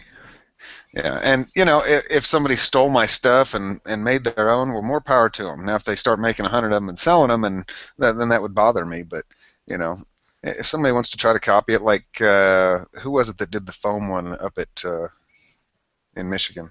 Oh yeah. Was it Lee Chamberlain? I thought that was wasn't that old Coastie? Yeah, that was. No, it wasn't Mark, was it? No, it was Chamberlain, wasn't it? Yeah, I think it was Lee, wasn't it? I think so. Anyway, I can't remember. I have a terrible memory, especially with names. Anyway, I just thought that was neat. They say imitation is the most sincere form of flattery. Well, if somebody's going to imitate your airplane, that's kind of cool. So I enjoyed that, and his actually flew really well. I enjoyed flying it too. I got to do the maiden on it. So in other news, let's see. A couple of Paracudas have been shipped out. If you don't know what the Paracuda is, go to lanesplains.com, look in the development tab, and you'll see the Paracuda. It's a creation out of Joel's mind, and just like everything else, and I'm not looking at the live chat, so if anybody's trying to talk to me, I can't see it. I'm scared to do anything on the computer now that it is not shutting off. The Paracuda is straight out of Joel's mind, and I mean, it's common sense that, hey, it's a great idea, and it looks like it's going to be a lot of fun. Well, the ones that have, Hans Andresen, I said, you know what? I know Hans. I trust Hans. He's going to build the thing and fly it, and if something happens, we'll modify what's necessary, and he's okay with that, and I know that. He's not going to get all upset because, something broke or something didn't work right. So that's okay. And so Hans has one, and I'll just say there's a couple more out there that some people will be surprised by. So, but if you're going to order a Paracuda right now from me, I'd be happy to sell you one, but there is a disclaimer. We have not tested it. There has not been a single one put in the air yet. There's not even been one built yet. I've cut them, and they're sitting here. You want one? Hey, more power to you. Send the money. I'll send it to you, but hey, good luck. We don't know what's going to happen, but it should be fantabulous, whatever it is. It's going to be pretty impressive, I'm sure. Yes. If you receive, it was Lee that did the copy CUDA. There you go. The Super B, I think he put on there. Yeah. What he had a name for it. Wannabe CUDA. That's CUDA it. Wannabe. Yeah. Which was really cool. If you receive a box in the mail that's roughly 6 by 6 by 24 and just happens to have stuff lasered on the outside of it, like Merry Christmas, TCCSS, no EOW. Don't be an early opening weenie. Don't open that box until Christmas. It even says on some of them, do not open until Christmas. So that should be kind of interesting. Steve, just for your information, I've even lasered addresses on stuff, which is kind of cool. I'm too lazy to use my black Sharpie, or go print it on the computer, so I just throw the box in the laser and hit go, and it lasers the address on it, which is pretty neat. I love it. Well, when I went to I went to the local gun show with my friend. He runs an FFL, and I always help him every year. And he said, "Well, why don't you put out some of your stuff?"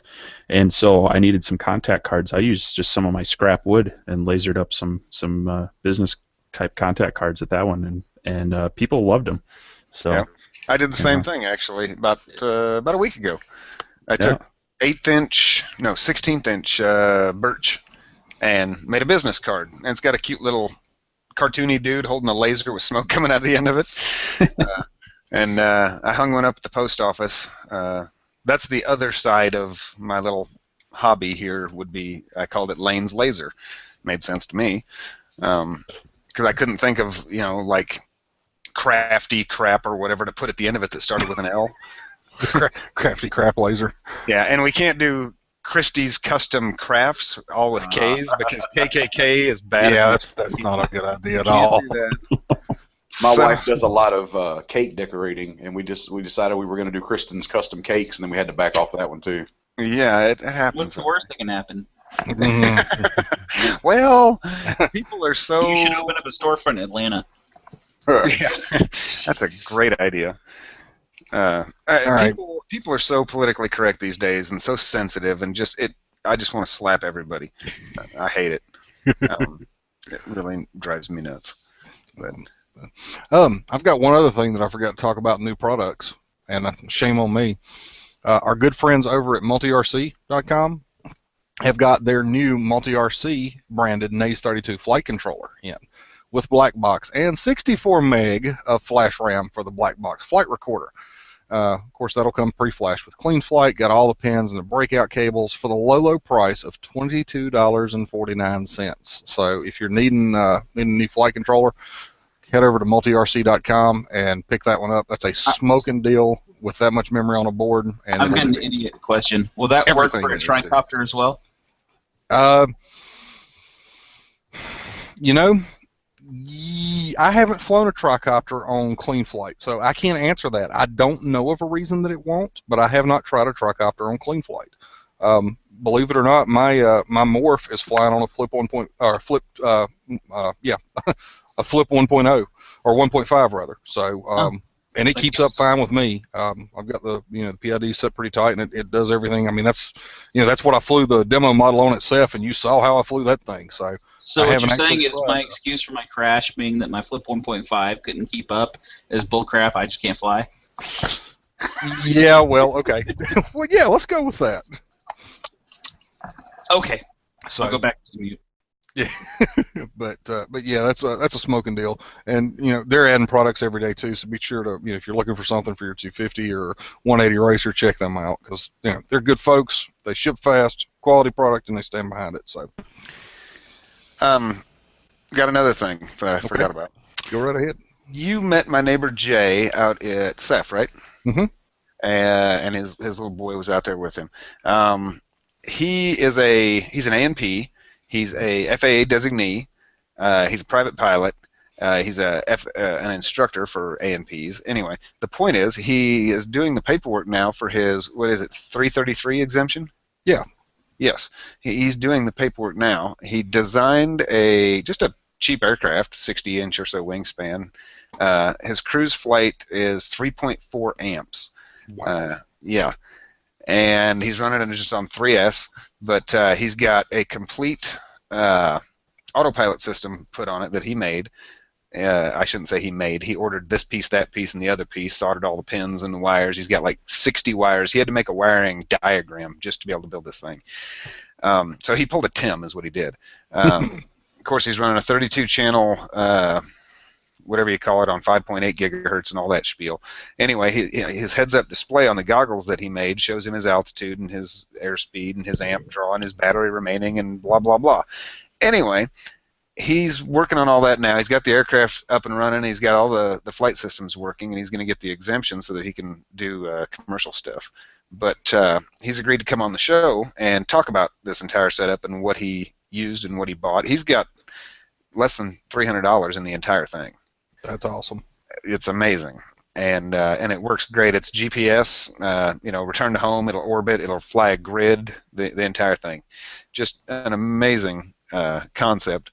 The other side of that is for those people who have been thinking about doing the 333 exemption.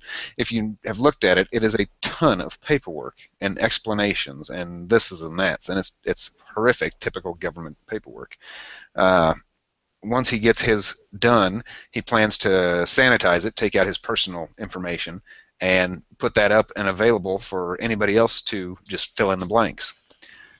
So that's a great idea because it can be a headache to I implore you, if you've got any interest at all in doing anything commercial with RC aircraft, whether it be mapping operations or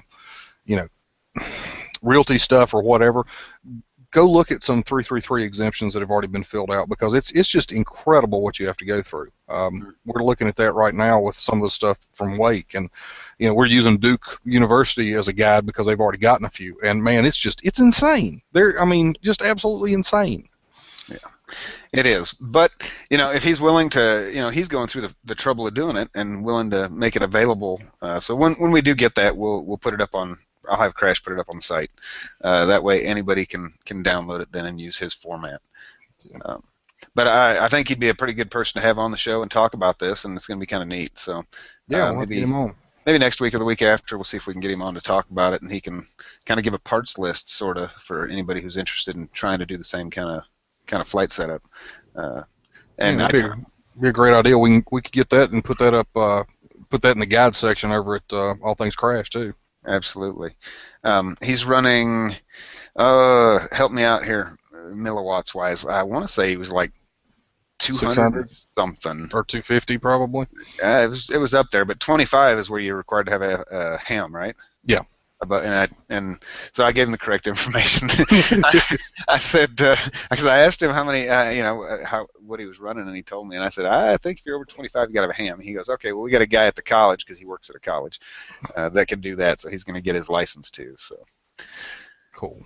But yeah, the school is using quite a bit of stuff. They bought a Phantom actually, and used that for a while. And then I got him into electrics, and so he's just kind of developing from there. And really a neat deal. So it's not out of the realm for anybody who wants to do it, and can obviously be done fairly cheap if you're willing to do the legwork and a little bit of hand-to-eye coordination, soldering, all that little junk. So pretty neat deal. Cool. Good deal. Well, anybody else got anything that they want to talk about? A couple news-ish items just to share. Cool. First one's a personal plug. I do a lot of reviews with FlyRC, and those are fun and all, but every so often I try to do something that's non-commercial, non-review-ish, and in the issues that's just going out now, it's the January 2016 issue of FlyRC, I got to do an article about Todd Landon, who many of you probably know. He was at CEF in 2012, and he's at the time he was still active duty in the U.S. Army, but he was injured over in Iraq, and ended up through his recovery at Walter Reed. They got him working more with RC aircraft to try to get him basically motivated to do something to motivate him, because his world had been shocked. He was in pain and couldn't do the things he was used to doing, and it's really kind of taken off, and it's become a big part of his ongoing therapy and such. And so a lot of us met him down there, and then we've kind of stayed in touch, and then he moved up to the Sioux City, Iowa area, which is only about 3 hours away from here. So we've kept in touch. He's come up to Watts quite a bit, or the past couple of years, and anyway, so there's a nice article in the magazine about that. I don't know if it'll get posted online anytime soon, but if you subscribe to it, check it out, or maybe go try to find it in Barnes & Noble or something near you. I enjoy, and I'm kind of proud of some of those what I call non-commercial articles. So go look for that. The other thing I wanted to bring up is I'm sure a lot of people hear this a lot, is that what is the AMA doing for us? And today they posted a story, and I just put it in the live chat on their blog. Legislation averted in Albany County, New York. And there was some proposed legislation that was going to make it illegal to fly model aircraft in Albany County, New York, and it was averted. The law, if passed, would have banned all model aircraft from flying in Albany County, including remote-controlled airplanes and helicopters. Only government officials would have been permitted to use it. But during the hearing on Tuesday, December 8th, the AMA, through leading with their district vice president, Eric Williams, they filled the courthouse with, they say hundreds of modelers. They had to fill a secondary room with CCTV.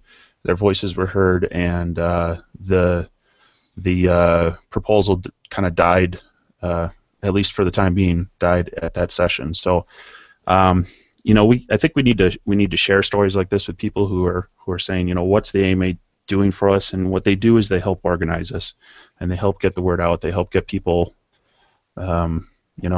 involved, and those people are us as well. So it was just nice to see that in all the knee-jerk reactions of counties and cities, that here's one that listened to their constituents and said, okay, this is maybe overreaching, and we're going to take a step back. So check it out.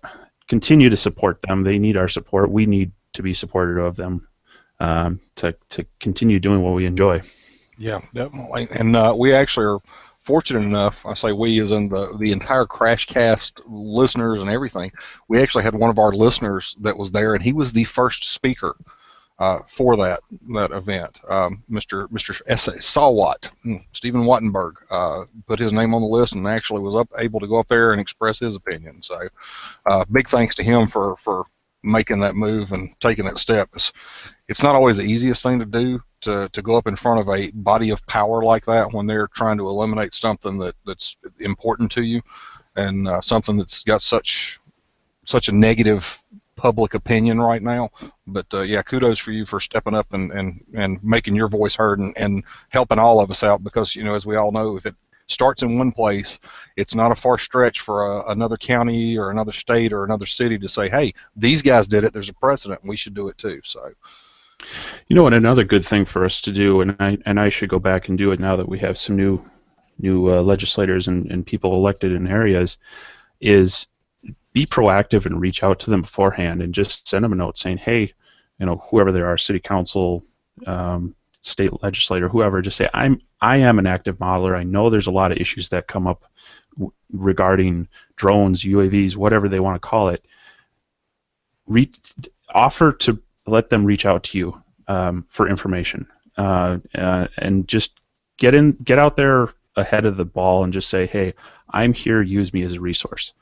You know, that can you never know when they're going to be hit with something. Go, you know, I had that one guy that contacted me, I'm going to look him up. So it doesn't take a lot of time. Quick email or a phone call is all it takes, and you could help stem that. So always a good idea. And you know, the way to do that I've seen that works really well is, you know, obviously a letter introducing yourself. If you're lucky enough to actually be able to talk to them face to face or on the phone, you know, introduce yourself and tell them what you want to do. Tell them about the hobby side. You know, the good things that come out of it, and invite them out to the field. You know, if you can set up a time that's convenient for, and even if it's the middle of the week and it means taking off time from work, it can be a really good thing to get them out to the field and let them see, you know, what goes on, and see that we're not, you know, these I hesitate to use the word weirdos because obviously we're a bunch of grown men out there flying toy airplanes, which in and of itself could be considered weird. But you know, we're normal people enjoying a hobby just like, you know, anybody else, and let them see what kind of fun we have. And you know, if you've got a trainer that's available, put them on the sticks by all means. Put a buddy box on there, and you know, let them see. You might be surprised at the reaction you get. Our buddy Matt down in Texas, he said the best way to do it is to take your DJI Phantom, hang a note from it, and fly it over to that city council guy's window, and just tap it against his window until he sees it. And especially if you have a big camera on it shining in at him, and maybe a pistol or something hanging underneath that. Well, you know, it's a Phantom, so it's okay. You got those pictures of DFW Airport I took, right? Yeah. No, do not do what I just said. Yeah, don't listen to Lane. That's the epitome of what the problem is right now. Yeah, as a general rule, just don't do anything Lane tells you to. Well, there's that. Yeah, there could be that. So, but well, is anybody else got anything that we want to wrap up with? I'll take that. I'd like to wrap up with maybe, what's that stuff, cellophane? Oh, cellophane, yeah. I like cellophane. And that and a little Crisco. That's a topic for the other podcast, though. Well, guys. Christy says everybody needs to say get well, Crash. Yes, everybody needs to, you know, jump on Facebook. Send him a card if you go through the listeners page. I'm not going to repeat it here, but the address is on the listeners page. Send him a get well card. Let him know you're thinking about him. You know, like I said, he's in some pain right now. He had been dealing with that condition for a month, which, you know, that still just blows me away. Gravy and I were talking about that, and dude, that's something that's just that kind of pain. I mean, come on. But yeah, he could have exactly. It could have been very dangerous. But he's going to be fighting a long road to recovery. Luckily, it's coming at a time of year when you know, it won't be too long before the kids are home, so that'll help a little bit with, you know, he'll have somebody there with him. Hopefully it won't be too stressful for him. But yeah, keep him in your thoughts and prayers, and let's hope the big lug gets well soon and can come back and join us. We've already been okay. What's that? Oh, that's funny. Yeah, there's that. So yeah, apparently somebody likes Kenny G. Nav must have slipped back in. But Christy told me that Crash likes get well cards, and he likes them to be put into a really large box with lots of balsa wood that's cut into parts of an airplane. Yeah, he does like that, and he likes glitter. He's got this thing for glitter. Yeah, say glitter, but muted, so I can't say glitter. But yeah, think about the big guy. Let's send him all of our well wishes and power to get him better, because we need him back. So, and with that, guys, thank you so much for hanging out with us. We ended up with 30 people in here tonight, which is not bad for kind of a last minute thing that we pulled together. Glad you guys could join us. Glad we could put a show on for you this week, and get out there, build something. fly something, crash something, and enjoy the great RC hobby. Squeech. And listen to Kenny G. Kenny G. And Mark. There you go, Crash. Hopefully it's not too bad for you. And just, obviously we're in post-show now. I am going to be sending him all this information, and as he feels up to it, he'll get it parred out and thrown up on the website, and we will count this as the official podcast. So all right. So what are we going to call him now? Is it Crashafina? Yeah, see, I'm wondering about that. Is he going to legally change his name? Well, Caitlin's already taken. I mean, Yeah. where exactly do you get a dress? Crashlin. It's Crashlin. Crashlin Eustacock. Well, the good thing is he can get mini skirts real easy because all he has to do is buy normal women's dresses. Yeah. Well, he's already good at the duck face. I think it was the first time I was on the show I joked about Cathead going to Caitlin's to find a plus-size dress for men who wanted to be women or something. Maybe we can find him something. You just take something out of Cathead's closet. That's not nice. You won't steal from Cathead. Yeah, I don't do that. He might hobble at you. He could still throw stuff from across the room in a mean way. Well, you joke, but I guess He's got that mini bike. Well, you guys probably hadn't seen much of him since Seth, but he walks. He's good. Good deal. Yeah, it's not. He hadn't even used a cane in a while that I know of. Except to beat you with. Well, look, neither one of us are putting in the kind of effort it takes to beat either one of us up. So, like, I'd love to hit you right now, but I just ain't got the energy. yeah, I'm not spending it. It's just not worth it. What good's it gonna do? That's true. We'll just call you a bad name and keep watching TV. Right. That makes more sense. They just look at one another and go, "Oh, you Huskers fan," and then we just keep on about our business. Well, I mean, complimenting people is definitely the way to do it. Speaking of which, you stuck that picture up on the site? I did. You should go look at it. Hours ago. Yeah, I know. I got tied up trying to fix my stupid computer. So, oh yeah, it's first one too, huh? Yeah. Oh, you move stuff around. That's neat.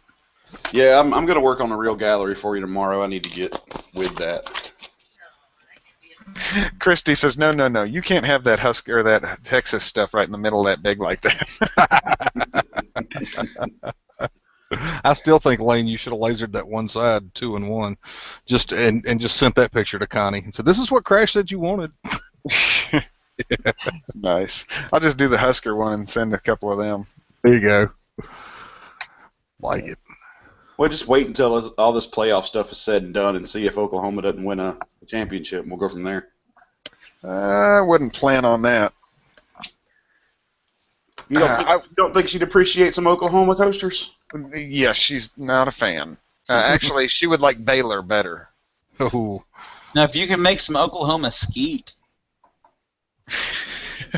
Well, I could do that. there might be some money in that. Go buy yourself some clay pigeons and laser them up, and man, you could sell it. I want a cut of that. I want a cut of that. If you could put the UGA logo on clays for me, I might pay a little bit for that. I could do that. You have to have money. You have to have money to pay for things. Hey, I get money from stuff. From his wife. Every now and then. He gets the same allowance my daughter does. $2 a week. Wow. Nice. That's what I get. No, in a previous life or previous hobby, I was a serious video game collector, and that market's gotten much more pricey. Yeah.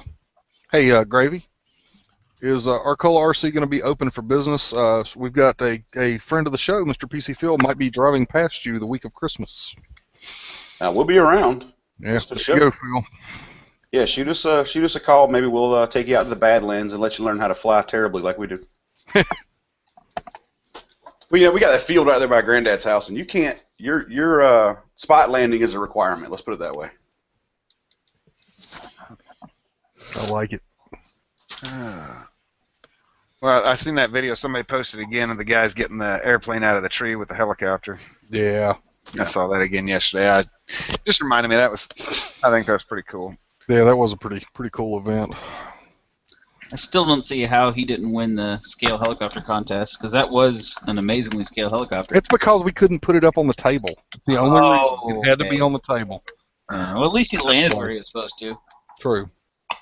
Unlike the airplane he had to get out of a tree. Yeah. Do you know where that was at? Mm-mm.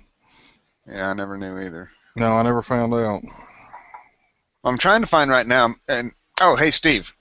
Yeah. Yeah. How much are you using Corel? If I have to. Oh, what do you usually use? I either coerce my wife to do something in Illustrator, or I use a lot of SketchUp stuff.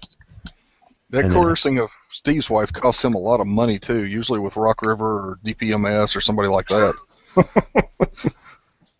Yes, it does at times. Well, What does at times? what? Oh, that was Matt's voice. Busted.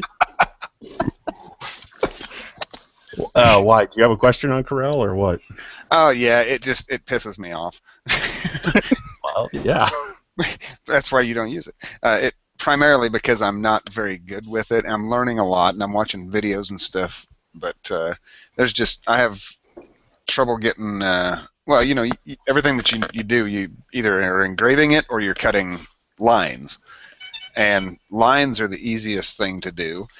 Engraving works, but I get much better detail, obviously, doing cut lines instead of an engraving line. Mm-hmm. So trying to convert, even just a drawing or a picture that I find online or something like that into what I need it to be is almost impossible sometimes. And then doing a photograph, oh Lord, shoot me now. Now let me ask something here, Lane. Will your laser software handle color weighting? Oh yeah, it'll do raster engraving. You mean? No, where you can change the color of the line you draw. Yeah, absolutely. Dictates the amount of power your laser uses. Absolutely. Okay. And I'll have like my business card has 5 different colors on it because it's got 5 different settings. Right. The reason I ask is because there's the learning curve is a little steep, but there's a freeware piece of software called Inkscape, INKSCAPE. It's sitting in front of me. Okay. Because there are tons of tutorials to tell you how to use Inkscape with every single laser manufacturer out of there, and that little that fake laser that I built, the small engraver, yeah. I'm using Inkscape to drive it. So, yeah, Inkscape. The coolest thing I found on there is gears. Yeah, it's got the gear generator. Yep. And Steve, I don't know if you've seen it yet. There's a guy that made a wooden chain. I've subscribed to his YouTube channel thing so I could watch his tutorial videos, but really a neat idea and a really neat way of doing it. Chain that runs on 2 sprockets, and it's just a wooden roller chain. And I just thought it was really neat looking. And, functional if you're not putting any high pressure against it. Sure. You should make a wooden bicycle. I could probably do that, but to what purpose? Because it would be funny to watch Crashafina drive around on a wooden bike. You're going to have to make it with the low bar, though. Yeah, but if Crash is going to ride it, you got to use, what, ash? That's true. You just layer it a lot. I got to say, Lane, I've got a lot of Catholics in my family. We're fairly Catholic family on both sides. When are you going to start selling the Pope tarts on your website? Well, the problem with that is there's no issue putting it into the laser, really, because I put it in there on a plate or a napkin or whatever, so there's no issue there, so there's nothing touching it.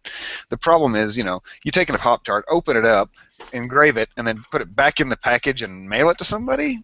Do you really want to eat a 4-day, 5-day-old Pop-Tart that's been opened? No, I don't, but I really want to send one to my uncle. Oh, well, I guess we need to put the Pope Tart up on the website. For what, $4, I'll mail you a frickin' Pope Tart. I'll be your first customer. Oh boy, my Catholic in-laws would not find that funny. Well, I could send them Steve's Poop Tart too. That was funny. And it might be taste appropriate by the time it gets to them too. Yeah, exactly. So you get what you get. So you're gonna have to buy a vacuum sealer. Well, yeah, I actually thought about it. You make the Pope Tart, then you vacuum seal it so it retains its freshness. Right. Whatever disease it happened to pick up from your laser cutter. Oh, it's fine, dude. Well, it's The laser sterilized. kills it. Yeah. Steve, also one of the other things that I found is, MDF cuts great. It's such a good material for cutting, and it leaves nice lines on it when you engrave or cut on top of it. Just not through. So I started using just regular cheap contact paper from Walmart, the clear stuff, and I put that on top of it and then cut it. And then when it cuts, the shallow lines for the designs on it, I can peel off parts of it and paint it. And it's just instant masking, and it still leaves the marks in the wood like you want it, depending on what your power setting is. And so then you can paint things, and it's instantly masked, which is kind of neat. The other way of doing it, obviously, is you cut a negative of what you're doing and just set it on top and paint around it if you're doing multiple stuff. But Yeah, I actually bought a roll of the application tape. It's 12-inch wide stuff they use for vinyl. There's a place out of Michigan. I was able to get it for about $30 for a 300-foot roll. So nice. That'll help with masking it off. I actually I haven't posted anything about it because it's well, the person should get it tomorrow. But I made a pretty cool coaster with an inlay for someone that's done some stuff for me recently, and I'll post those soon once they get a chance to. They should get it tomorrow. But there you have to play a lot with your offsets. Yes. Tight fit, and so it took a little playing with that, and then you cut out the blank, and then you cut out the insert, and you paint or stain them, and it can be a lot of work, but you get a pretty cool product in the end. So yeah, and I've done a little bit of 3D type stuff like that with lettering and things like that, and it's fun to do, but like you said, it is time consuming, and just doing it for myself is fine, but doing it for somebody else, then your time has to be worth something. Oh yeah. And the machine, well, it's not like it's a cheap machine. So, you end up with a lot of money and stuff, and people want to pay you $3 for something that took you all day to design and cut. But, if you're going to sell 1,000 of them, well, that's fine. But if you're going to just do one for somebody, it sometimes doesn't really work out unless you're just doing it for fun. Yeah, I've had to tell some people no just because I'm like, sorry, I can't lose money, and spend my time doing that for you. So, yeah. But I did have one of my friends and club members. He's building I think it's a half scale Fokker triplane. Yeah. And yeah, he needed 120 ribs cut out.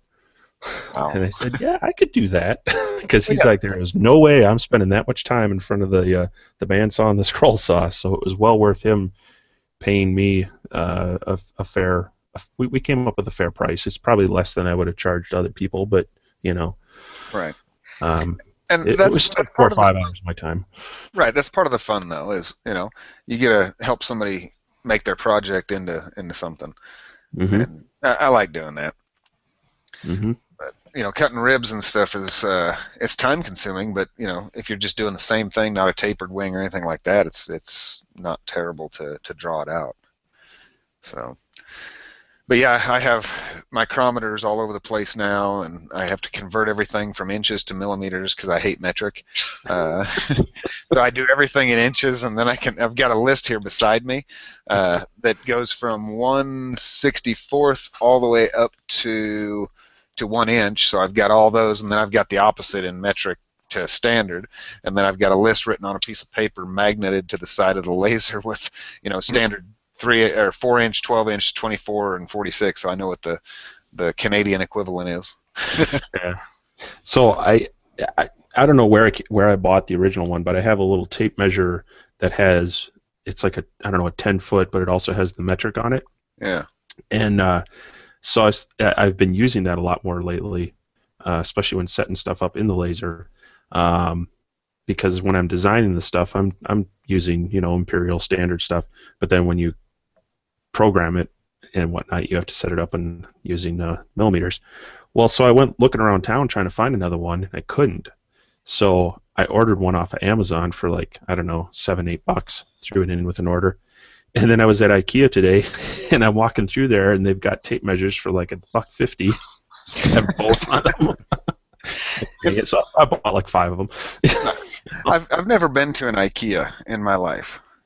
I don't think. I might have been to one in Germany. We had a thing over there. They call it German Walmart. Yeah, I remember that. It was right there in, I think it was It's in like an IKEA, but not quite. Yeah. Same general idea, but I can't remember the name of it.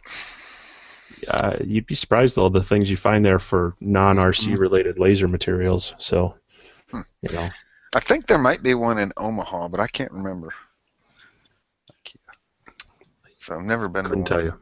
Oh, and Jim Corman, if Corman's listening, thank you. Simple as that. I couldn't get carbon, and without spending, $8, $12, $15 for a meter. And so I had kits sitting here that needed to be shipped out for Christmas, and didn't have carbon for 2 or 3 of them. Well, I didn't want to necessarily ship 2 of them and then let the other one, 6 or 7 of them or whatever, sit there without carbon. So Jim told me he had some, and we came up with a fair deal, and I shot him some PayPal, and he mailed it to me, and I got it all cut up and put with the kits now. So Jim, thank you for your help if you're listening. So Stumpy was asking how hard it would be to scan plans and cut a kit. Plans would have to be public domain or legitimately purchased, of course. You have a ball with that. That depends on the complexity of the plan, how clean the scan is, and what format they put it in. Pretty much, someone has to sit down and redraw it. There's almost no way around that. Yeah, so, it would almost be easier to have full-size plans and just measure everything and redraw it. Mm-hmm. And then, once you've got it drawn, then I would just run it on paper, a low power setting just to leave the mark and make sure everything's right. Put it over top of the original plans. And so, I mean, you'd spend days upon days, I think, doing that. Yeah. One of the things that's common to do for just random scratch building, if you're going to print your plans and cut the foam, is to put it as a, what do they call it, in SketchUp, where you can list it as a, oh, come on. I know what you're thinking of, and I can't. Yeah. Yeah, you can texture on a plane, and then you can kind of trace over it. Yeah, you can import a graphic and just have it be an object and then trace over it. Which I've done quite a bit. But yeah, it comes back to basically it's great if it's clean and you can they're not fuzzy lines and you've got registration marks to double check your measurements. Mm-hmm. But it's the initial setup that's time consuming on it, and then you almost have to test. Like you say, you can test it on paper, but then you still have to test it. Yeah. Test the parts. So, yeah, and if your kerf is off or anything like that, from what you've measured, then it would, I'm no. Just designing the Sport Fury, that foam board airplane that's got what's it got, Gravy, 15 pieces? Maybe. I think I spent an entire day just doing that. Of course, that's the first thing I ever did as far as making an airplane. So, Speaking of which, Tim, what's the status of yours? It's still sitting here. Oh, nice. The parts are here. I've just got a couple of things I've got to get done. I just literally yesterday got my printer back into one piece after changing out control board and doing some other stuff, and got it put back over in its corner. So that frees up some build space. So hopefully it'll get done here pretty quick, because it won't be done unfortunately before this weekend, but fairly quick so I can get some time on it. Mm-hmm. Well, you literally can build it in about 2 hours from start to finish. Yeah, I just need to sit down and do it. Right.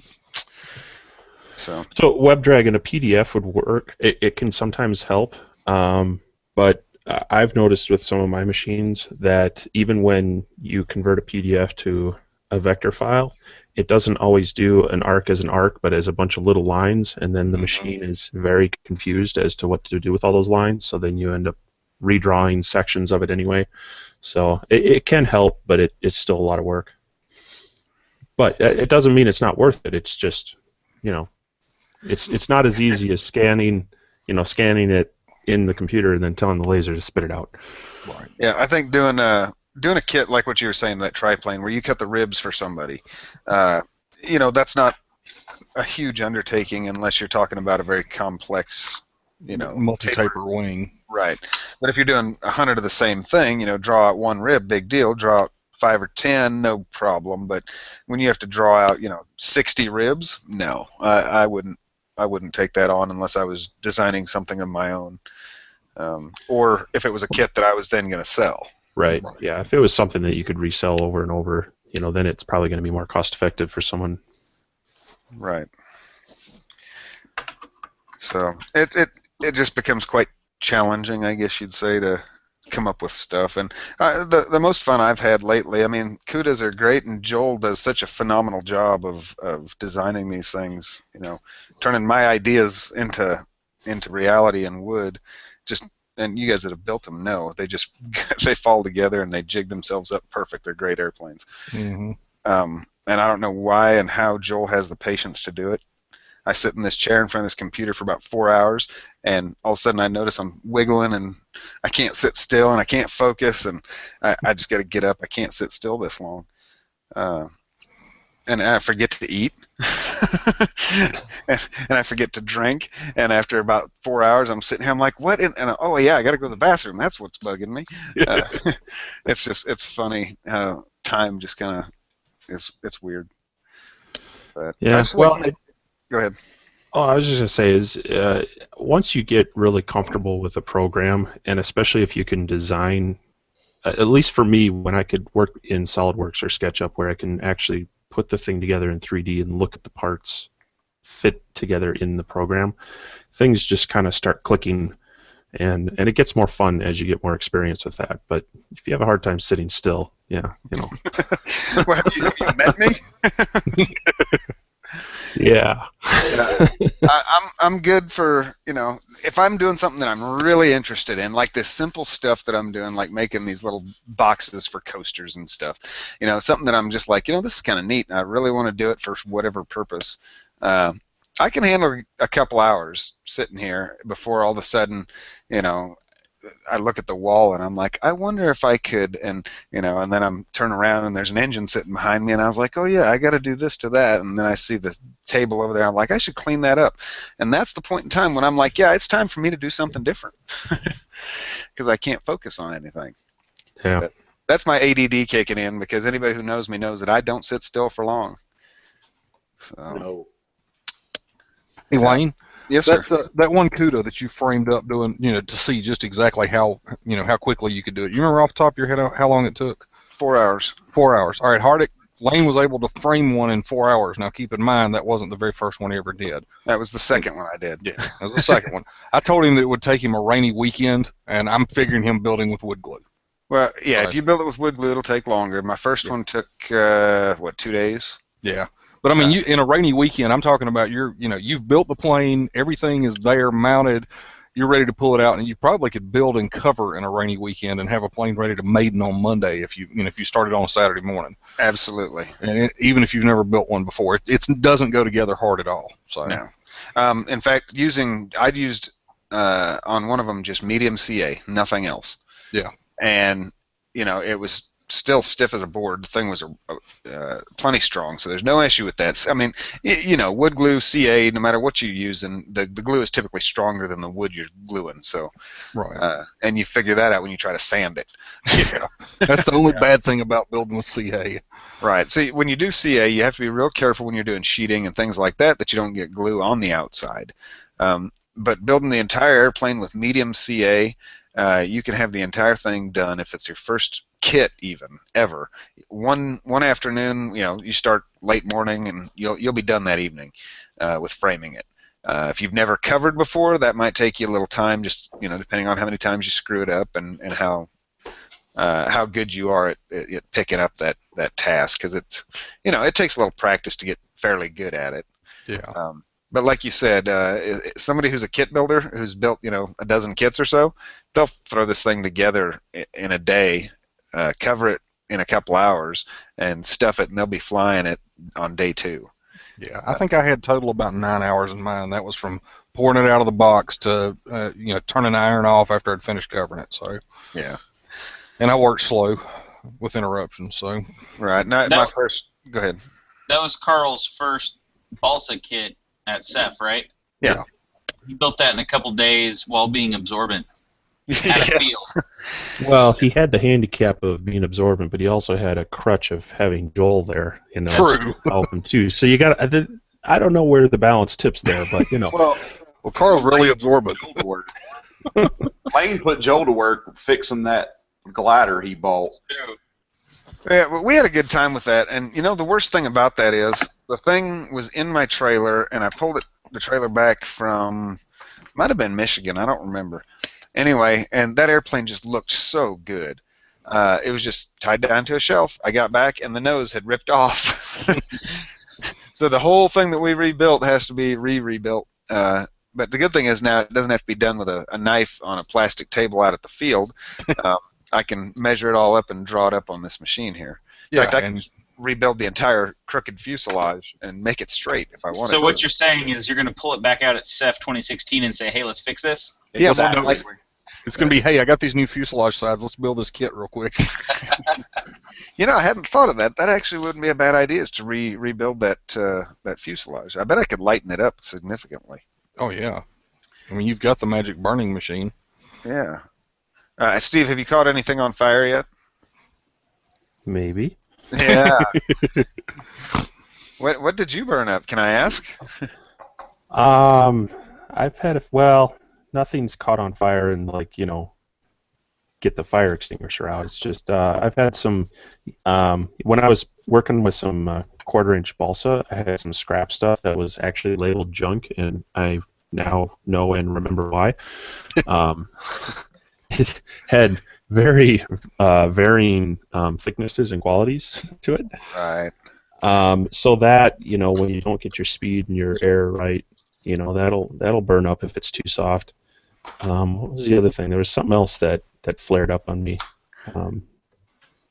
I think I was trying some random plywood, and there must have been some weird glue or something in it. So the worst I've had was foam board, and it wasn't the foam board like you get at the Dollar Tree. It's the stuff you get at Walmart that's more. Oh yeah, the real deal foam board. The smooth type finish stuff. Yeah. Like laminated. Yeah, and what I learned with that is if you're cutting something that's fairly large and not intricate, it's great. I mean, you can cut out a big square and a circle and put doilies on it and have a good old time, and that's fine. But you cut something with small details in it where you're putting a lot of heat in one spot, or in a 1-inch area, so to speak, for a significant amount of time, and next thing you know, you get a nice little fire, and that stuff smells so bad.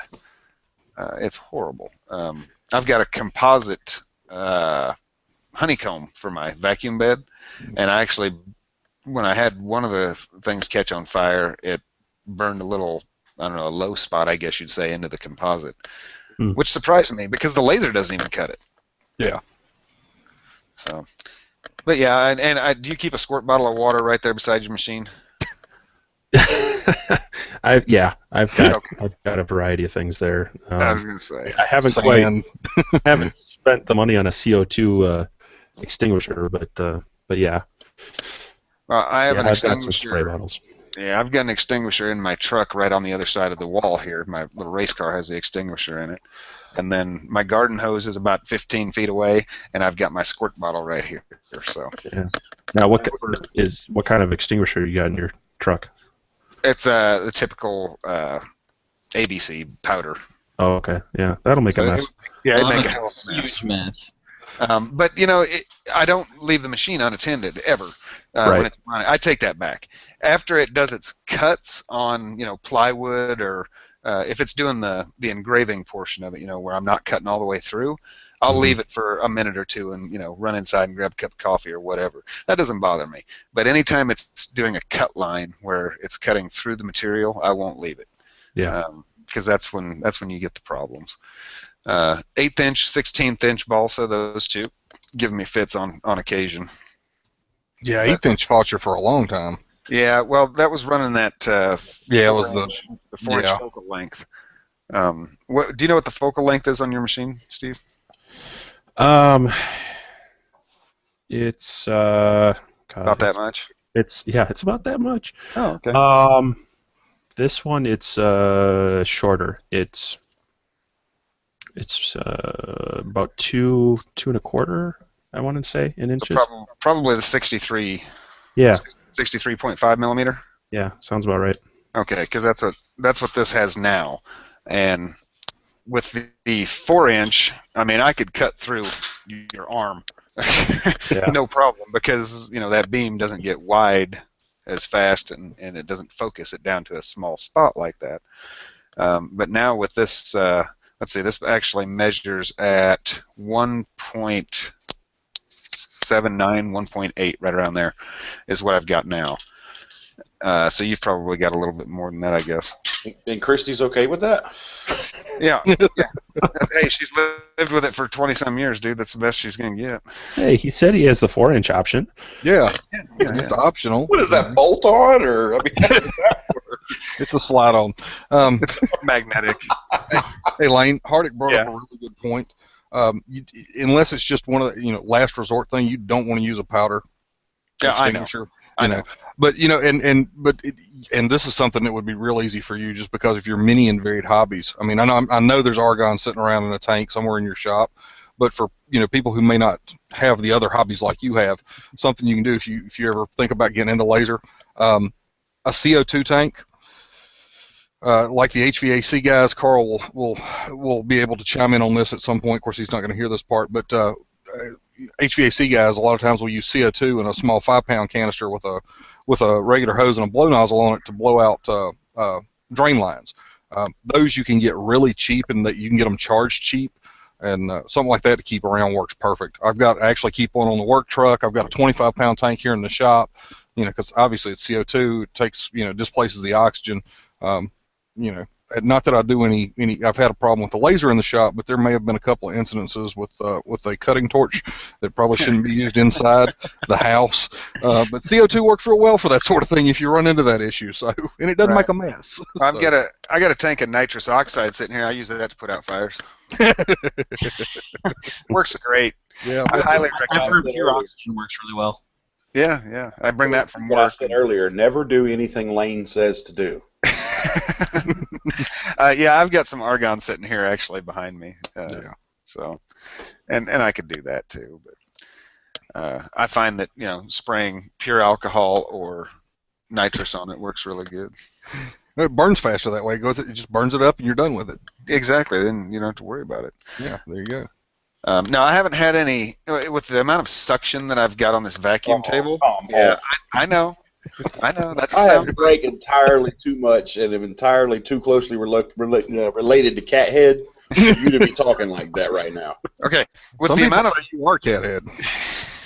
yeah, we're not sure that you're actually different people. Yeah, it's funny. Every time he can't be on the show, you can be. It's just really weird. It's just one of those things, man. What can I say?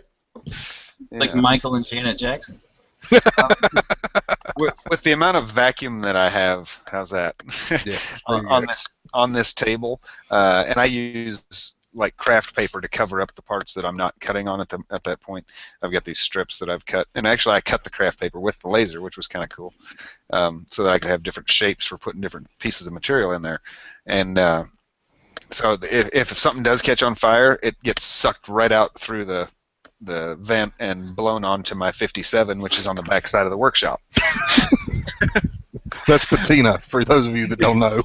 Yeah, but if you've seen the 57, you would know that anything hitting it wouldn't bother it. Yeah, that's true. It might improve it. Hey, look, there's color. It's black, but it is color. So, yeah, all kinds of interesting stuff. And, these machines they're so much fun. Yeah. But just the stuff that, you can see by the silliness that I create. And Steve does all kinds of way more intricate and detailed and much better stuff than I do, just because, well, he's a computer guy and I'm not. But what I am doing actually works really well. So, your exhaust is still into your shop? You don't? Oh no. Oh, okay. No. Yeah. What Just it had vacuum. originally, what it had is basically the entire machine had vacuum coming out from it. So you had a exhaust fan, sucking from the entire enclosure. And that's fine, but it's not sealed, so you're pulling a lot of air in and you don't really get, even smoke would just build up in there a little bit, even with this monster exhaust fan that I've got. So what I did is I made the vacuum table, and it's got a 4-inch inlet on the bottom, to hook up it's just dryer tubing hooked to it. So I took off the back part of the machine where the original one hooked up at, ran the hose through there to the bottom of the vacuum table, and it goes direct from the table to my air doohickey, whatever you call that thing, my vacuum thing, and then blows it from there straight outside out of a regular dryer vent. So, if I did it wrong, I really probably could catch my garage on fire outside. You're probably going to have problems before that. Yeah, exactly. If But, I get to the point where something stays on fire through, what are the holes on this thing, on the vacuum table? They are maybe 3/8. Yeah, 3/8 of an inch is what the honeycomb is. So anything 3/8 inch balsa or light ply that did catch on fire and got sucked into the vacuum table, by the time it made it to the hose, through the hose, up into the motor, because I hear little pieces get caught in there sometimes and they'll fling them outside, the little stuff that does fall through, and was still on fire by the time it got outside and just somehow sticks to the side of my garage and catches it on fire, well, I probably deserved it. That just means God hates me. That's my theory. Or it means that you've been spraying pure alcohol onto your laser. Leave my nitrous and my alcohol out of this. Yeah, which, by the way, it's time to clean my mirrors and lens again. I forgot about that. So, that's another thing that I learned was cleaning the lenses and the mirrors. Yeah, gotta clean and lube weekly. Well, the way he did it with a Q-tip and then the lens cleaner stuff is what he used.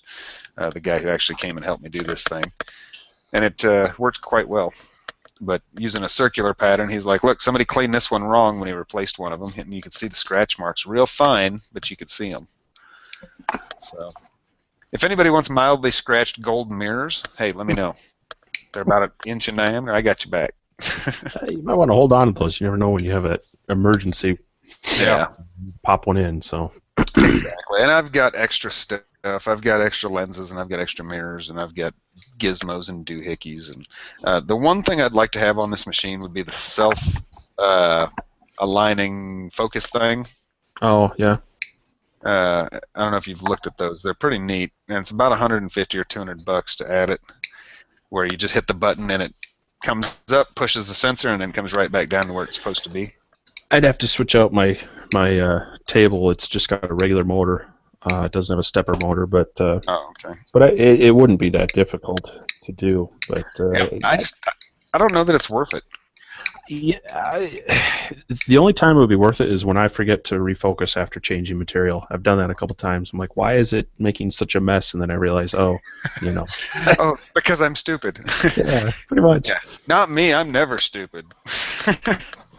I've never ever set the material down and had it overlapping onto another piece so that it was sitting in an angle either. Never done that. Am I the only one getting the impression that we should tattoo a disclaimer somewhere on Lane? You didn't know there was one? Oh, that's right. He doesn't know about the sign. Oh. He doesn't know about the sign that Thomas brought. Oh, I thought about the sign that Christy made for the bedroom. No. You have to be this tall to ride this ride.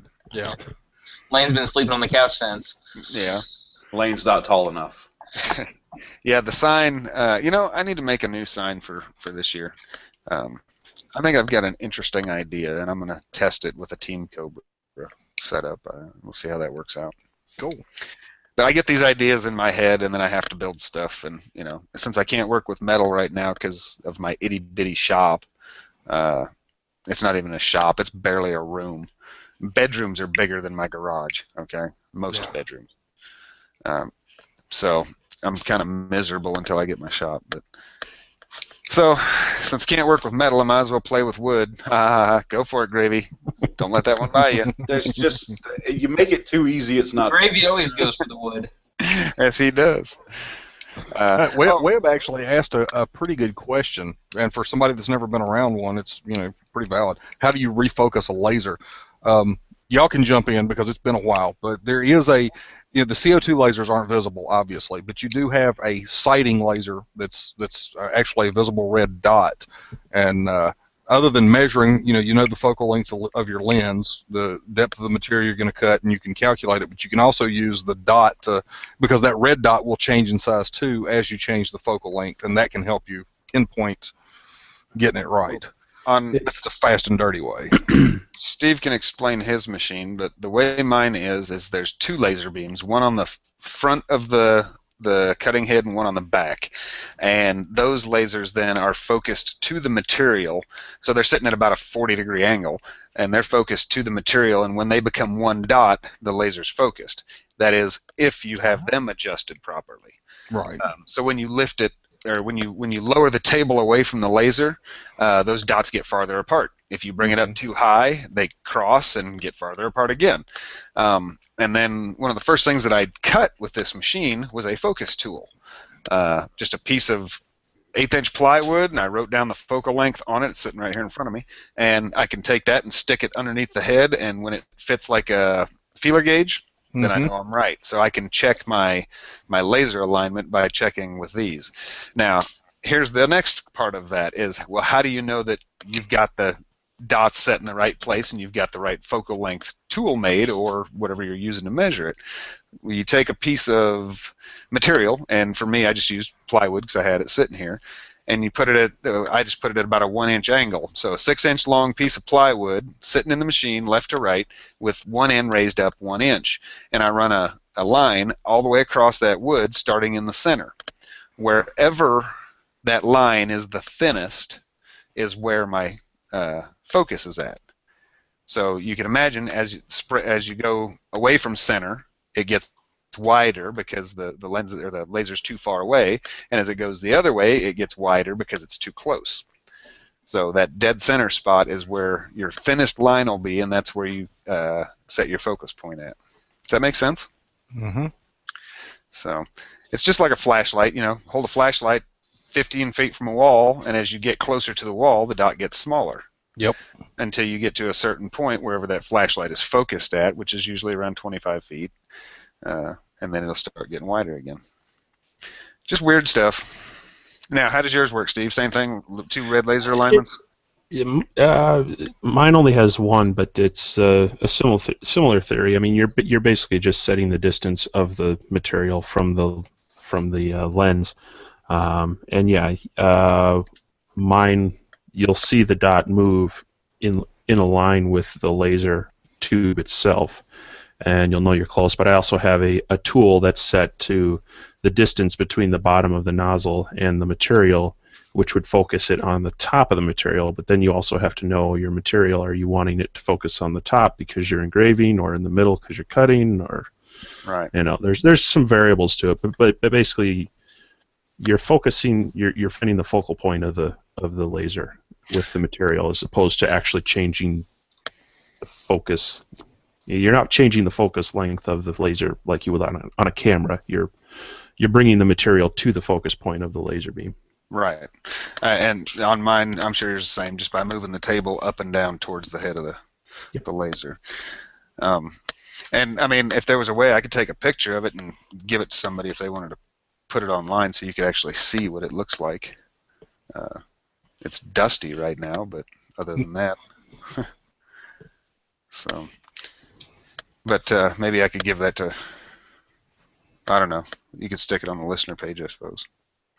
Well, you've seen videos of mine running. Yeah. There's video on, is it on Lane's Planes? I think there's video on the listener's page. Gravy, is it on Lane's Planes? No. No, on the Facebook page, I mean. Oh. Is it on there? I think it's on the Lane's page. No, I think it's on the Lane's Planes Facebook page too. There's a video of the machine running, and you can see the 2 little alignment lasers. That is on your Lane's Planes Facebook page. There you go, and you can see the 2 little alignment lasers. They're what's making the red dot on the material. And then there's a green tube, and that's my air coming in for my air assist. And I actually took, and I don't know how big your nozzle is, Steve, where your laser's actually coming out and your air comes out. But the guy that came from Rabbit Laser USA to help me with this thing, he goes, "Here, watch this," because I wasn't getting enough air, because I'm running an air pump now instead of my compressor. And so I wasn't happy with the amount of air coming out, and he took a piece of tape and just wrapped it around in a cone on the bottom of it and said, "There you go." I went, duh. Increase the pressure. Yeah, he just made the hole smaller and made it closer to the material, and problem solved. And it's tape, so if it gets tweaked by something or bent over, well, the laser will just burn right through it and won't even know it's there. Yep. So. Just silly things. What are we laughing at now? Backyard engineering, man. Just works. yeah, the chat's a little stuck up on wondering about the size of. You're asking me the size of my nozzle. Yeah, that's kind of funny. Yeah, Freudian praise. That's funny. I'd like to see your nozzle, Steve. Oh, it's just so bad. Yeah. It's just Lane running around asking everybody to see their nozzle. Hey, I just thought of something. Actually, somebody brought it up the other day. We were going to give tattoos with my laser. Yeah, we talked about doing that, didn't we? Yeah. I want to see somebody actually do it. Mm. You know, those guys do the branding thing all the time, so what's the difference? Yeah, what's the difference? It would just be a lot more detailed. True. And you'd have to sit still for a lot longer. Not really, because I mean, if you're burning skin, Yeah, skin, dude, that'll fly. I'd probably have this thing set on like 65% speed and probably 7% power. And That's you know, just- we're gonna do it first on the plebe, and you know, all it's gonna take is a couple of ratchet straps to hold his arm in place. yeah, we'll just throw Team Cobra on his forearm. Yeah. I've been thinking about getting a tattoo of myself except taller, full body length. Maybe I can come out there and do it. Hey, I had never thought of that. You're a genius. Oh God. Brilliant idea. Oh well. Let's see. I can't think of nothing else interesting that I've done except for making Christmas decorations and crap. I should send you. Well, actually, I think you can go find it on Thingiverse. The treasure chest. I saw that. I've seen a few of those things, and they're pretty neat. Yeah. If you have any younger kids, they love them. You slap their name on it, and it's got the little wooden key. Although you really want to cut a key out of acrylic because the wooden ones break. But Right. it's pretty cool. Very funny. The first, I don't know, 2-3 weeks I had this thing, probably the first 2 weeks. Just started looking online, and I was like, oh, look, there's this thing that generates a box. That's neat. And so you put in your dimensions that you want your box to be, whether it's 6 by 2 by whatever, and then the thickness of the material so it knows how big to make the notches, and hit go, and poof, there's your PDF picture of a box. And you download it, throw the material in the machine, and it cuts it out, and you just stick it together. Kind of like the thing I did for Crash's wife with the coaster holder thing. Mm-hmm. Except that I just drew out by myself because it was easier that way. And I made a Cameron this box. It's like, well, in fact, it's sitting in front of me. That tells you how much he likes it. It's I think that's about 6 inches by 3.5 or 4 and 2 inches deep. So I'm like, hey Cam, look, I made you this box, and he was like, great, and he walks off. I was like, hey, Get back in. this is cool, and you're going to enjoy it. Now you have fun with this box. He's like, okay, Dad, thanks. And he's standing there, and he's like, woo, look at me. I mean, this is my 14-year-old, you know. He's like, woo, I got a box. Great, thanks, Dad. Woohoo. And he throws it down, and he walks off. I'm like, I hate you. When he finally takes an interest in the box, you need to start worrying about whether or not he's smoking reefer. Yeah, good, thank you. I knew that was coming, too. That's a stash box. Well, I got smart then, and I was like, what does Cameron like? Well, he likes Minecraft. And I was like, hey, Minecraft is just squares and stuff. That's easy. Exactly. So I went online, found the picture of, and I Steve, is that right? Yep. And what are the little squishy green things called? The creepers. Creepers. Yes. And then the Minecraft logo. And so Yep. then I cut these little plates out with Minecraft and then Steve and everything else all engraved on them, and I was like, there you go, now he can decorate his wooden storage device. Is that better, Gravy? Yeah. Yeah, All I could think was when I was 14, Minecraft was not what I was most interested in. Yeah, me either, but he likes Minecraft, so I made the little Minecraft thing so he could put them on this wooden, whatever I just called it. Not going to call it a box anymore. Storage device. Yes. You know what he said? He was like, thanks, Dad. What am I going to do with these? I was like, glue them to that. He's like, why? I was like, just go away. Oh man, dude, Eli would have had a fit because he they, obviously now in school things have changed. Even down as low as first grade and second grade where he's at now, they can carry bottles of water to school. And so we've got him several of those flip top, nice Nageline bottles. So I've taken all of them, and on the hacked Cricut to cut vinyl with, I've cut out creeper heads and put them on there, and then done his name in the Minecraft script. So all of his water bottles have creeper heads with Minecraft, script of his name, and then he's got bigger creeper heads that he's put on the side of his computer, and there's one on his bedroom window. So yeah. Yeah. Nice. So guess what? I printed an Enderman second for him. grader has in common with Lane's high schooler. Well, let me tell you something. All these kids that come over to my house, they're all 14, 15 years old. And they'll go down in the basement in my son's room, and they will play Call of Duty. On Xbox. Well, first they'll play Call of Duty for, until you kill them. Yeah. And then they'll play, what's the one with the car where you have to drive around and do stuff that's like hookers and crap? Grand Theft Auto. Yeah, they'll try to play that, and I'm like, no. I'm like, no. That's Daddy's game. Leave it alone. Yeah, no kidding. Daddy likes to pick up hookers, thank you. Oh, God. Yeah, well, my brother got it for him, so yay, thanks, brother. Yeah. You know how uncles are. Oh, yeah. And so then as soon as they get done playing the shoot-'em-up games, then it's Minecraft, and they have to build their stupid Minecraft crap. So, kind of funny. Well, don't get me wrong. I'm all for video games. It's just, I'm not. I hate them. What's wrong with you? That's just mean. Well, let me tell you, video games for Fine. okay. I'll hire somebody else to cut my custom laser parts for my arcade machines. Oh no, I'll cut them for you. I'm just saying. I'm just gonna laugh at you and call you a girl. Who uses Expo? Well, yeah. When I grew up, and I'm not lying to you now. When I grew up, I never grew up. When I was getting older, from being very young, for fun, I went outside and we had these 2 steel wagon wheels on an axle, and we pushed them around the yard. And I'm not lying to you, that was fun. Yes, That's it what we was. did. I went and made a tree house out of shit that I found laying around. I went and dug a hole in the ground out in the tree line and made it into a fort. Okay, like this tunnel. That's what we did for fun. We went and rode our bicycles down the big hill out in the pasture where if you know anything about cattle walk along the side of the hill, and they walk in the same damn place, and they make these steps basically down the side of a hill. And we'd ride our bicycles down that.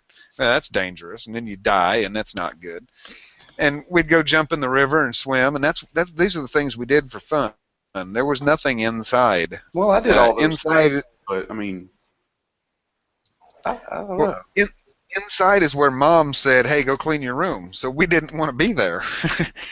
And there were 6 of us kids, so we always had something to do. But then the Intellivision came out.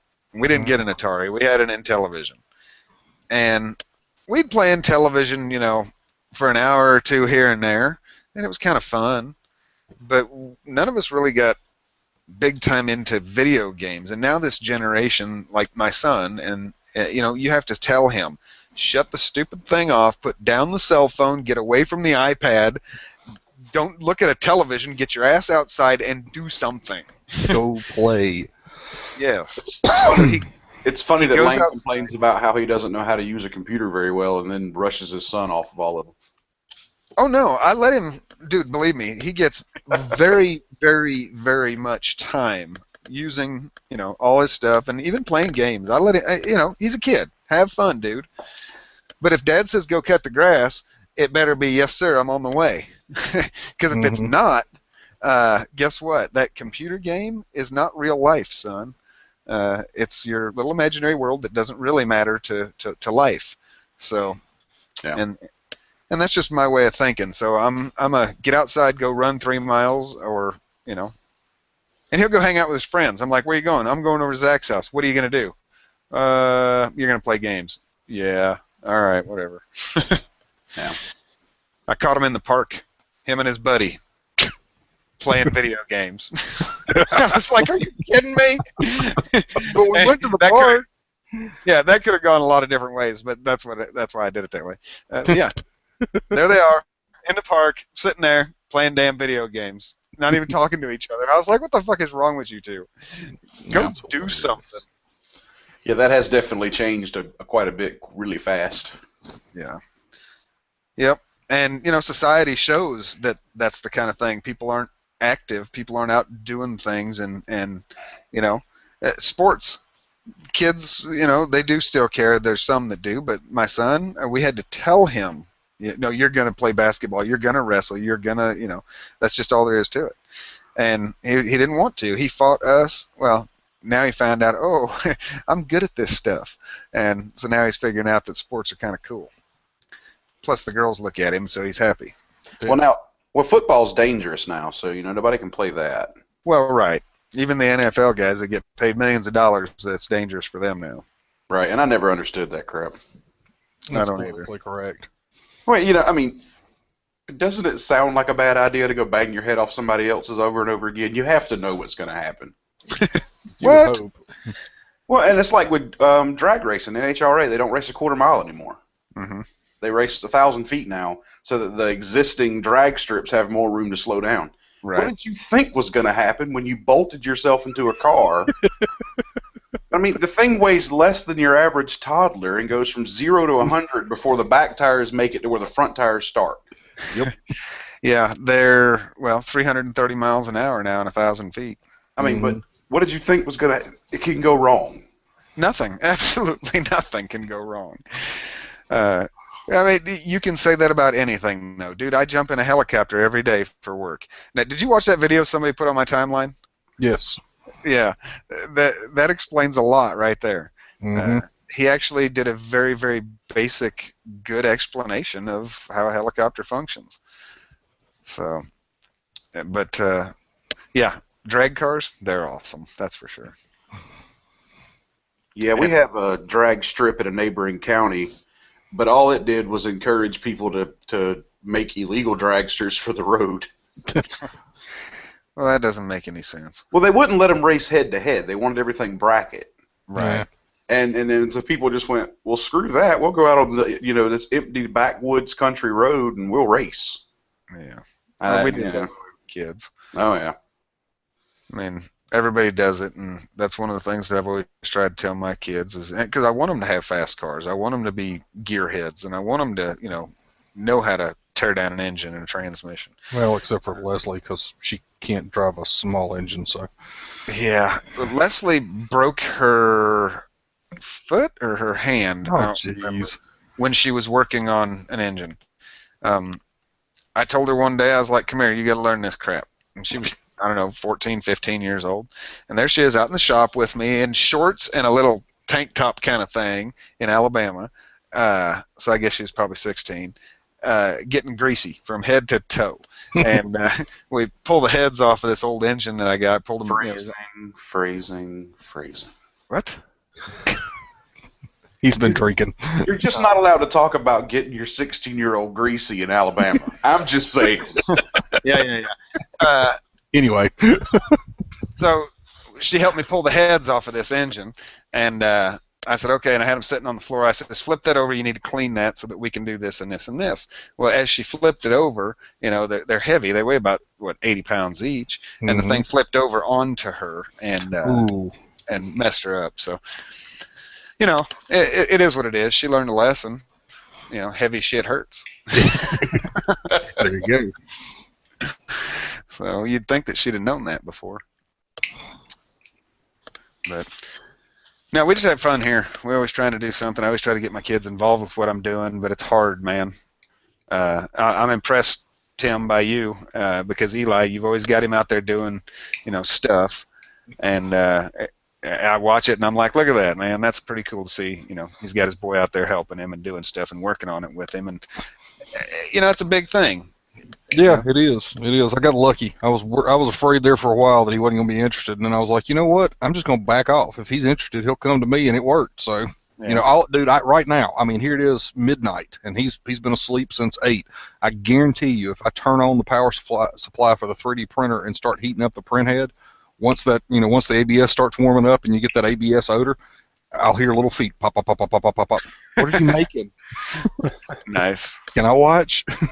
Well, and seriously though, that's a little difference in the age. I think Eli's at an age where Daddy's still cool. True. Well, right.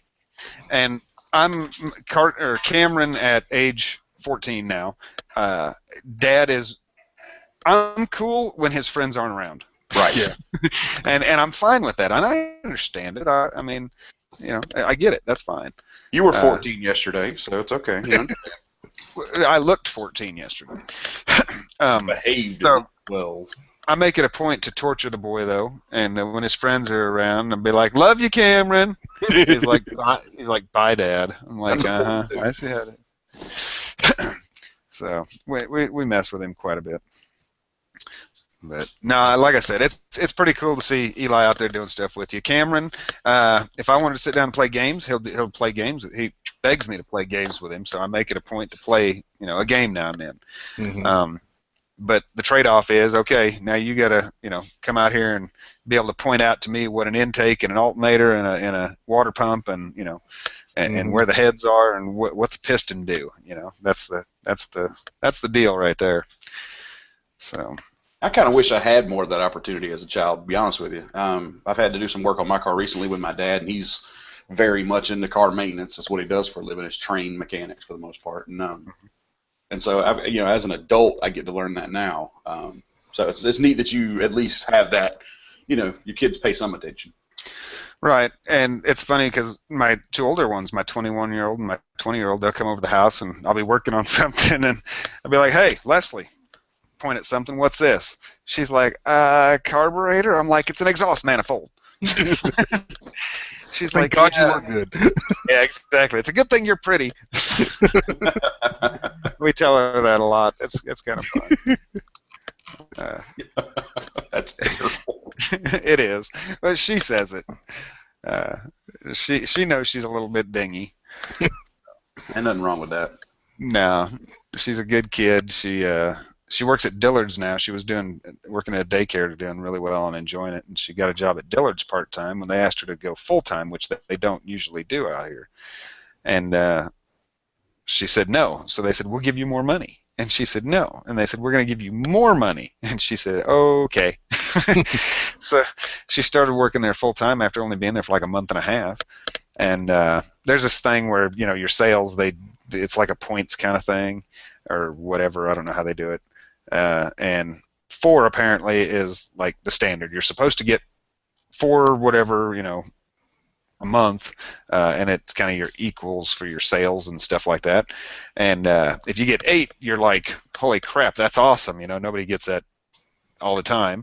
Well, she's gotten 12 the last 2 months in a row.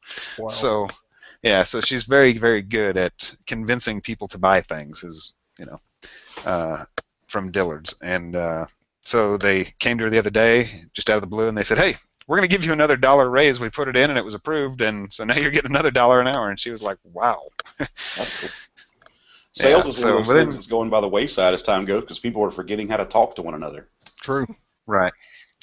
That's one thing she can Yeah. do well. Yes, she can. I don't know where she gets it. I have no clue. Yeah.